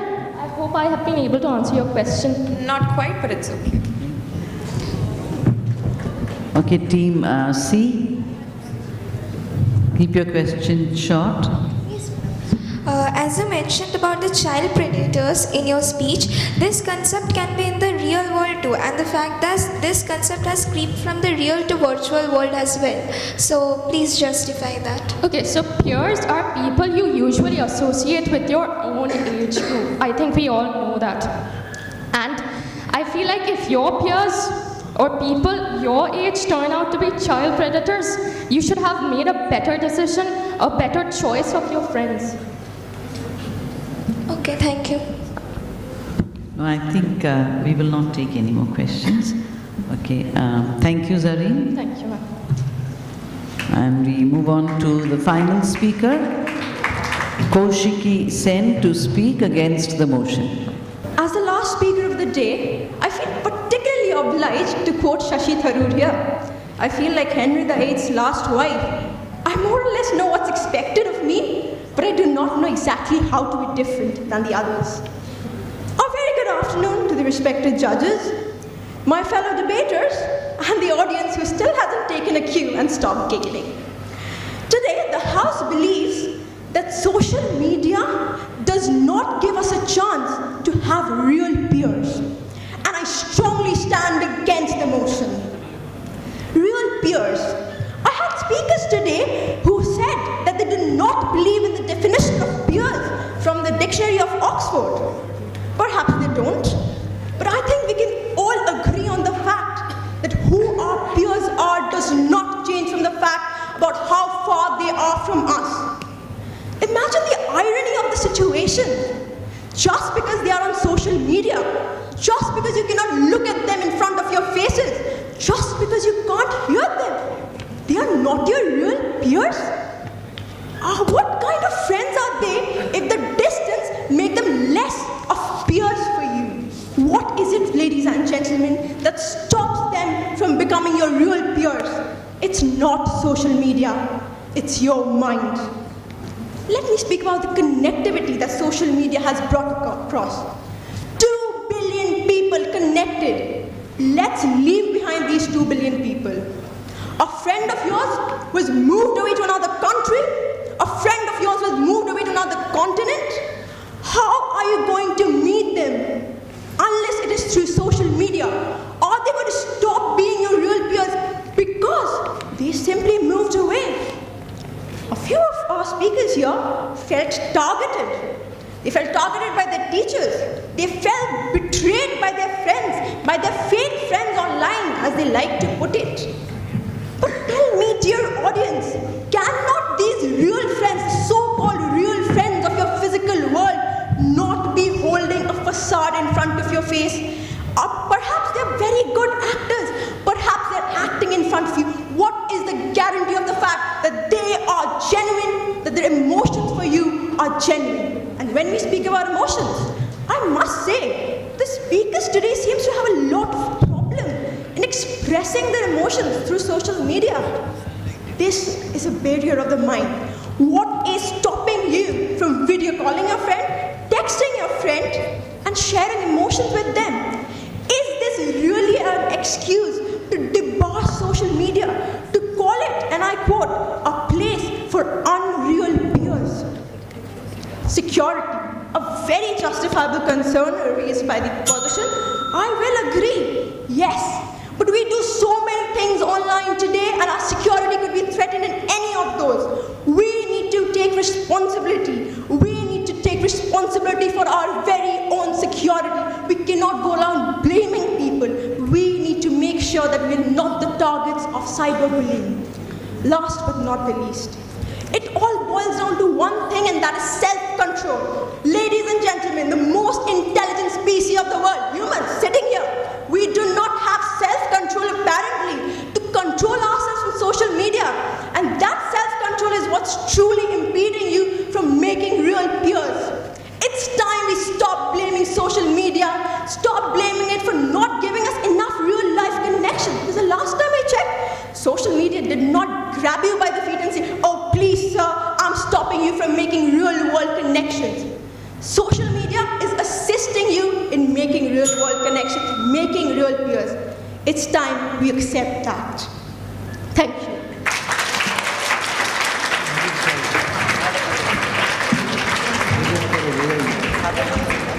Okay, we'll take a question from Team H. Okay, there are too many hands going That up. was an amazing speech. You talked about self-control. I would like to say that social media is very addicting. Procrastination is a problem. We all know about it. So, what if the person or the user cannot stop themselves from using social media? Because self-control is completely a personal thing. So, what happens to them? Because it is a generalized thing, we should think about everyone. Thank you so much for your question, ma'am. You said, what if they can't stop themselves? Ma'am, please hear yourself. They cannot stop themselves. Why are you blaming social media if they cannot stop themselves? Because somebody cannot stop themselves. We go around victimizing social media, saying that it cannot help you from real connections. Well, that's not very fair. Okay, a question from Team B. Thank you for your speech, ma'am. As you know, I'm side opposition, so I'm on your side. Now, I was waiting for your speech, and I was waiting for you to mention one thing that I left out in mine because I didn't have the time. The motion for today was social media leaves no scope for social interactions or something like that. I paraphrased. Now, social media is not just limited to social media platforms like Instagram, WhatsApp, Twitter, or anything like that. Social media also involves film, music, any other form of art. And I was really hoping that you'd make that point, but you didn't. So I'd like to hear something on that.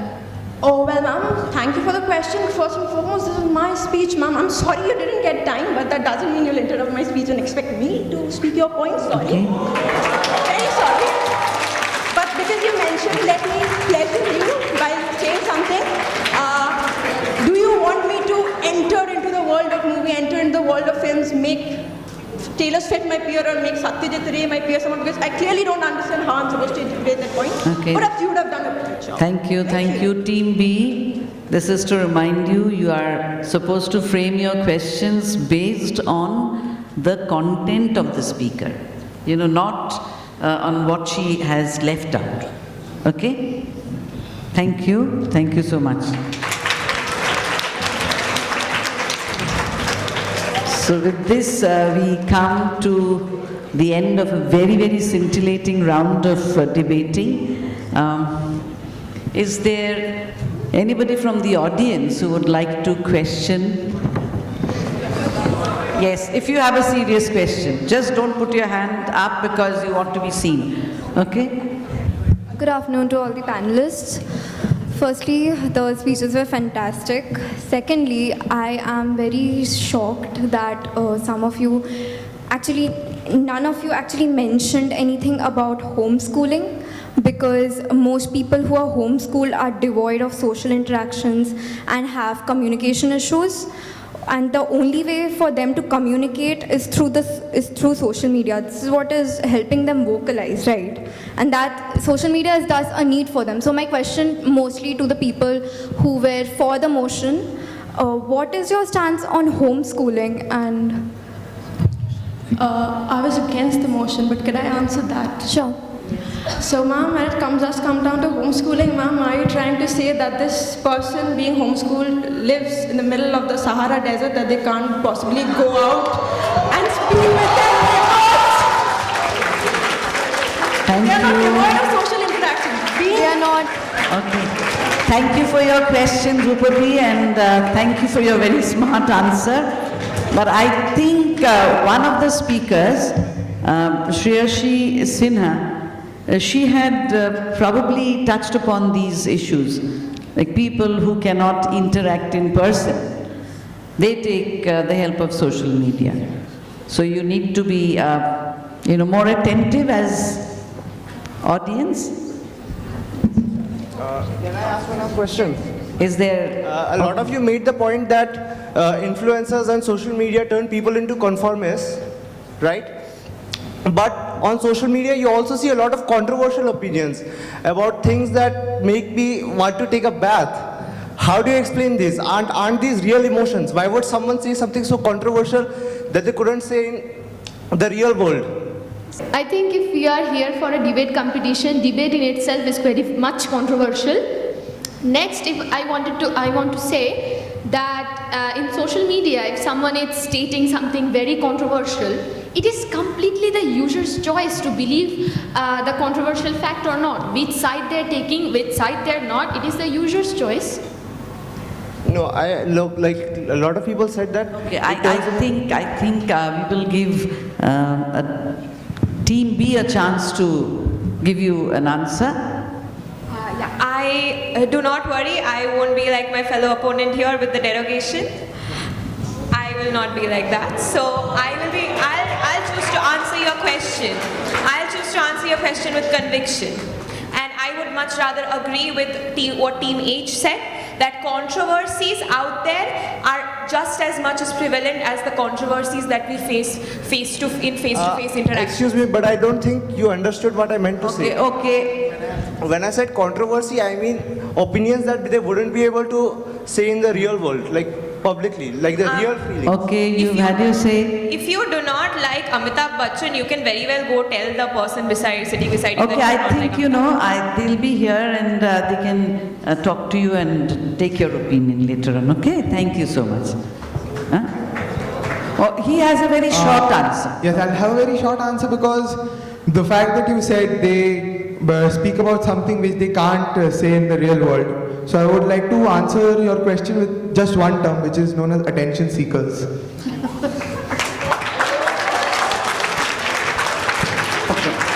Okay, no more questions. The judges have already given their verdict. Now I would like to know from the audience, would you go with the topic or against the topic? If you are with the topic, I want to hear yes. Yes? No? Against the topic? And it seems that most of you are undecided. Only a few hands went up. Okay. You are free to have your own opinion. Now I would like to invite the judges to come and share their views on this debate. Please. Sharmila ma'am. Very good afternoon to everyone present over here. Congratulations to the participants, ma'am moderator. Thank you for giving me this opportunity to come and witness this interesting debate. The topic was interesting. For 21st century generation, as you call it, what Gen Z, right? For you, I know it's very difficult to talk for the motion. Because in your hearts, you all believe that this particular topic is one-sided, right? But like everything in this world, there are two sides to everything, okay? My opinion is, whatever you do, if you do it in moderation, nothing can go wrong. So if that is the warning or whatever you can say, the limit. You can draw your limit, you know where to draw your line. I don't think you will ever go wrong ever in anything. However, it was very, very nice hearing everyone. It was inspiring. You came out with some in fact, wide range of ideas we got to hear. Most of us, or I mean 3 of us, we quite enjoyed ourselves. And I know it takes a lot of courage to walk up to that podium and speak to an audience who is sitting there to criticize you, because it's a debate, right? But congratulations, you have all done well. Some were nervous, it was quite obvious, but then it happens. And we don't know, maybe many of you would ultimately grow up to be great orators in the future. So once again, I would congratulate you and thank you for this lovely session. Thank you, ma'am. Sir, would you like to speak? Yes, you will have to speak, but would you like to speak now? Thank you for giving me this opportunity to listen to young generation talking sensibly. I have been covering Lok Sabha from 1989, Vidhan Sabha from 1990, and I watch television shows every evening, which is part of my job, and 99% of the speakers talk nonsense. But here I am really very happy that you talked so well. But one thing which came to my mind, I am an avid I'm into social networking. Social networking helps a person to increase his interest. For example, I'm a book lover. So I get information about new books through social media. This is very important. I am a long distance motorcycle rider. So I get an opportunity to know what my counterparts in the Western Hemisphere, how they drive, how they ride, how they face, how they enjoy night riding, so on and so forth. So this is also very important. And about individuals, when you make friendship on social media, that I don't support. Because I personally believe that unless there is eye-to-eye contact, whether it is between the teacher and the student, whether it is between two friends, it is not friendship. As Bernard Shaw said, a friendship is that ship which carries two people in calm weather and one in the foul. So, but social media has tremendous impact. It is really very good if you follow the right line. And if you follow the wrong line, you are bound to land up in crisis. But again, once again, I thank you. There are 2 or 3 speakers who spoke so well, and if you cultivate this, your communication skill is such that you'll definitely be an orator in a few years' time. Thank you.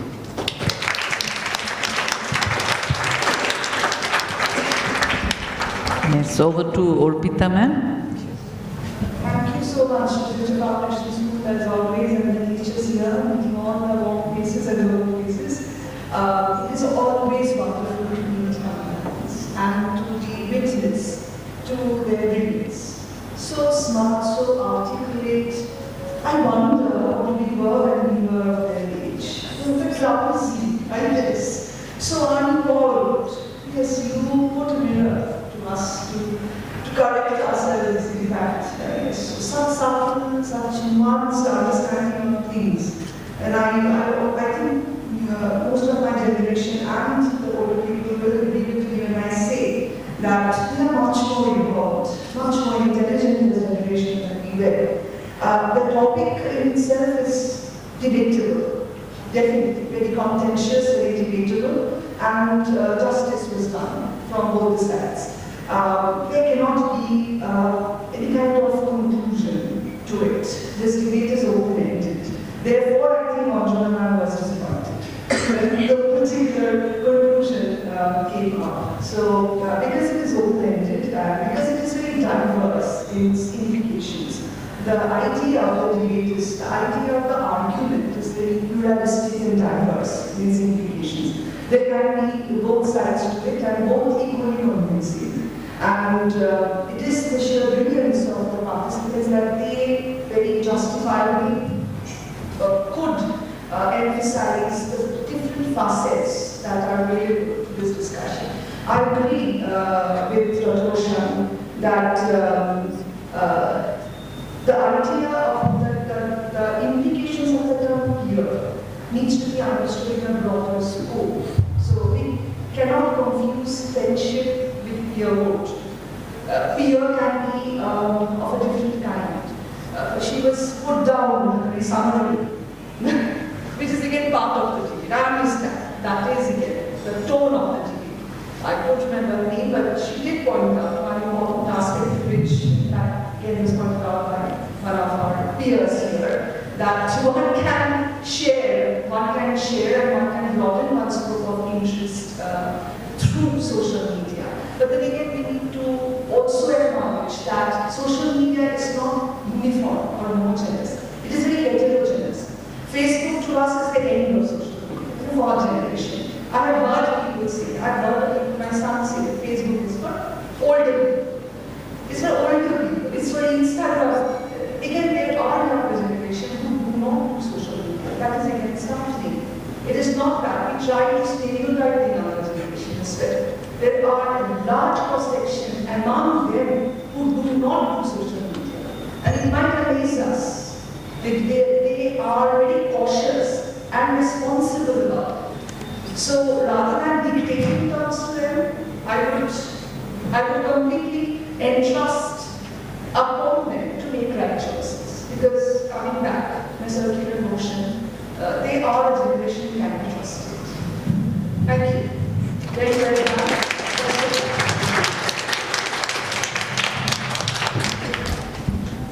Thank you so much, our esteemed panel of judges, for those very, very, what shall I say, each one of you had touched upon different facets, and I'm sure our young debaters will take home something, even if you get a trophy, but this is going to live with you all your life, and I'm sure the best speaker will win, but this is not the end of it.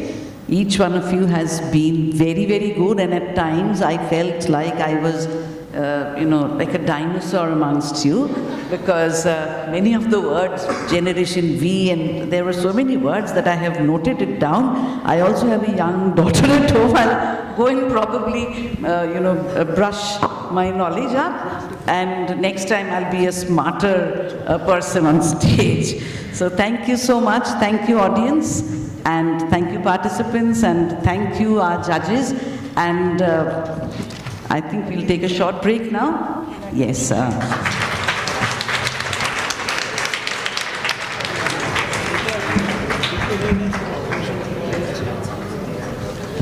Okay, what a spectacular war of words we witnessed. Okay, before we go into the tabulation and everything, I would request class 11A and 11B to move out quietly. Those of you who have got second language classes now, you will go to your classroom. The rest of you will leave. Thank you. May I request our principal, sir, Mr. Ranjan Bitter, to do the honors.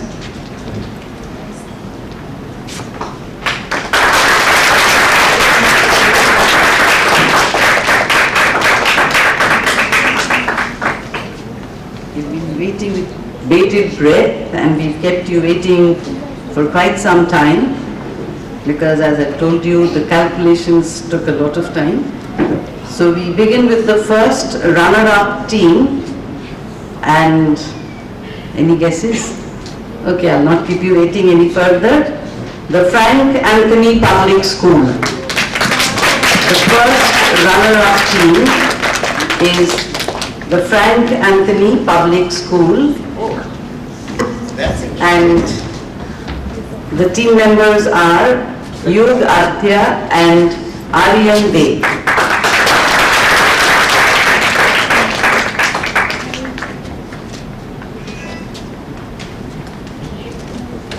The winning team is from Calcutta Girls High School.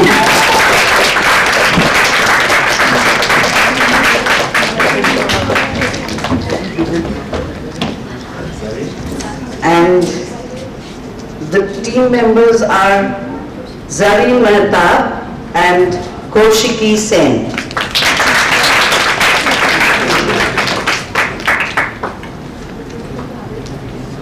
The first runner-up speaker is Aryan Dey.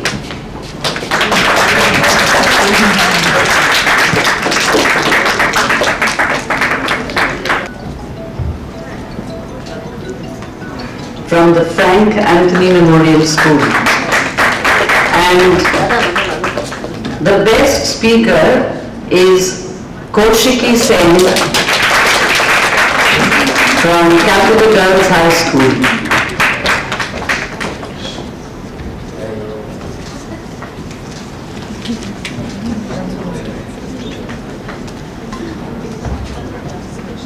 Yes, now can you please come up, one by one and collect your participation certificates. Kaushiki, please come and collect your participation certificate. We give it to the schools, anyone from the school. Yes, any one of you. There are just two of them.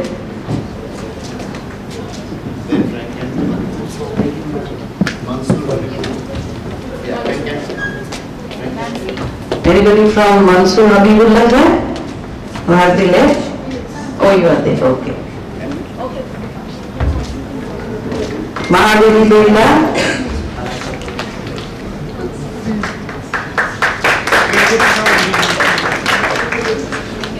G.P. Birla Center for Education.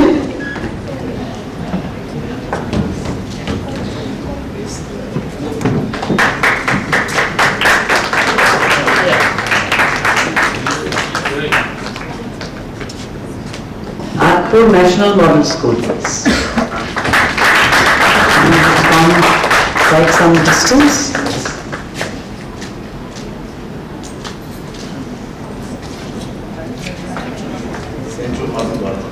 Central Model School, Baranagar.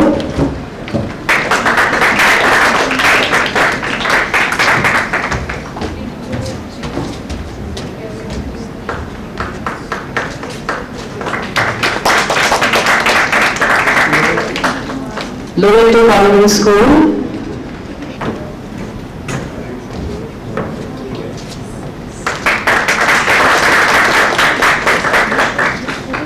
Assembly of God Church School.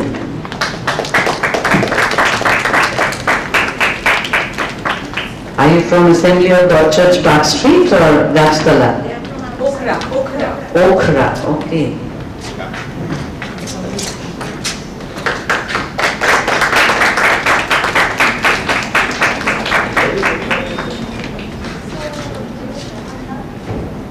On that.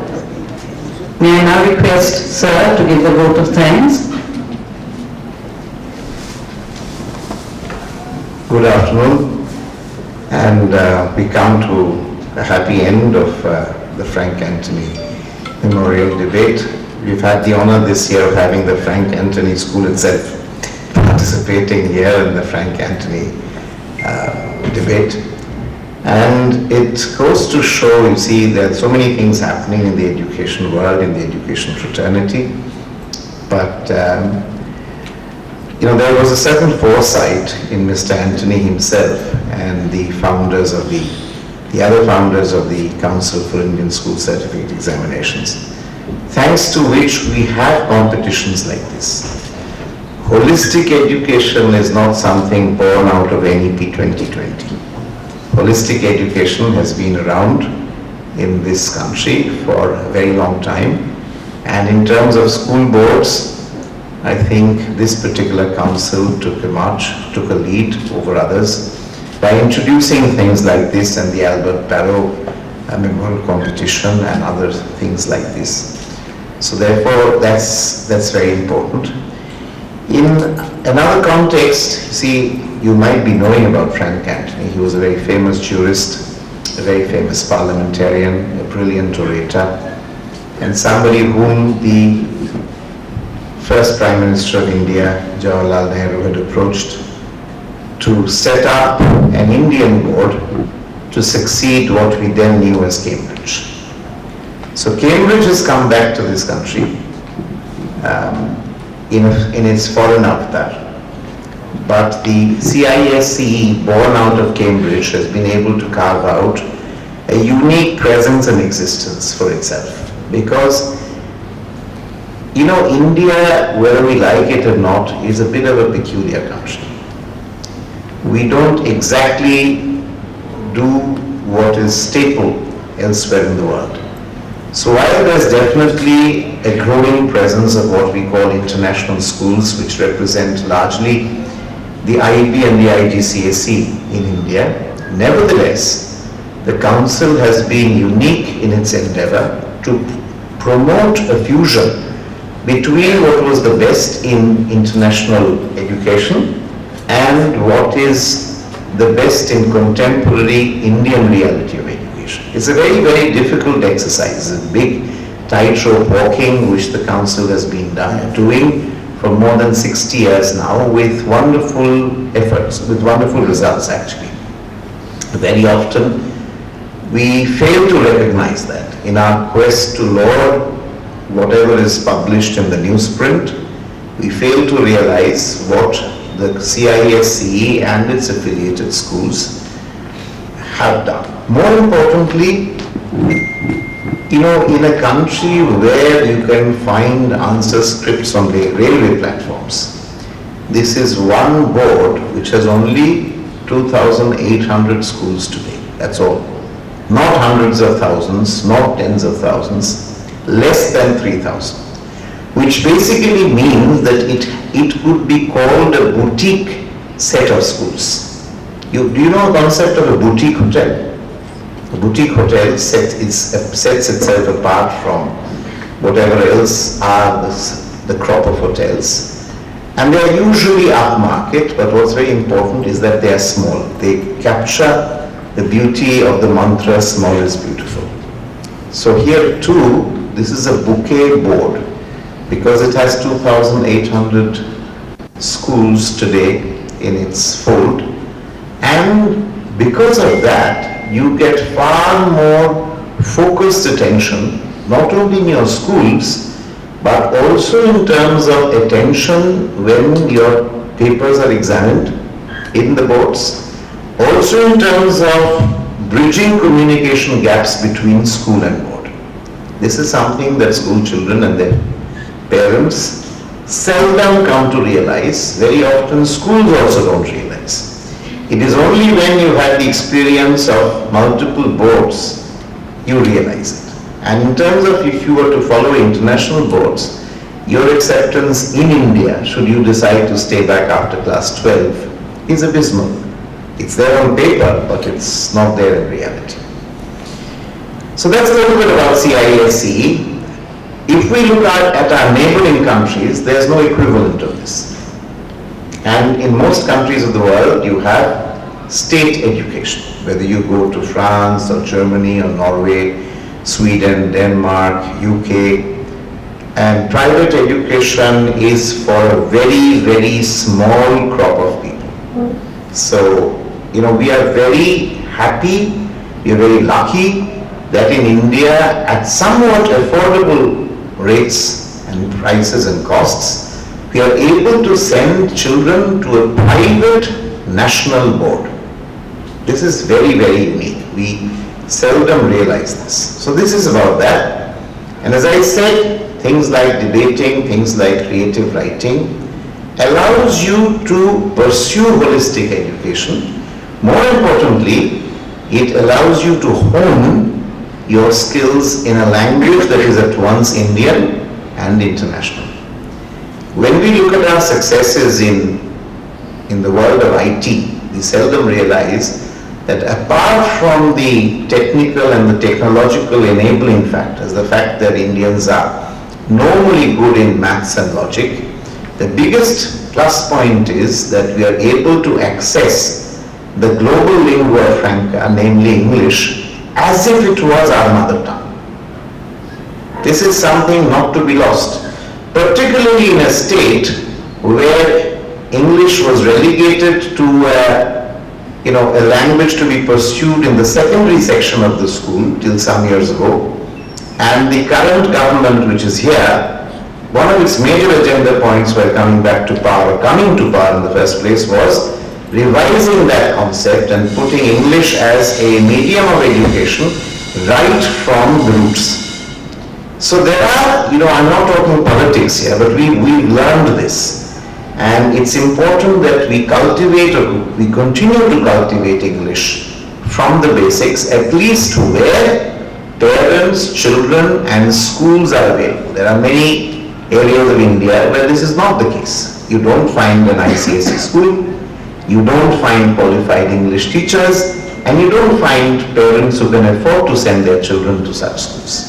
In those cases, obviously, there are other options, and it's important to strengthen those options. But not at the cost of this. Where this is available, one shouldn't walk out of this board and say, oh no, CBSE, West Bengal board and all that is better. Because this is the only board which gives this focused attention, which pays attention to the one language which is the language of the world, and yet it is in a third world country. It's not fashionable to call ourselves third world anymore. We are developing, we are now in the top 5 in the world's economies, but nevertheless the truth is the truth, and in education and health we are lagging far behind.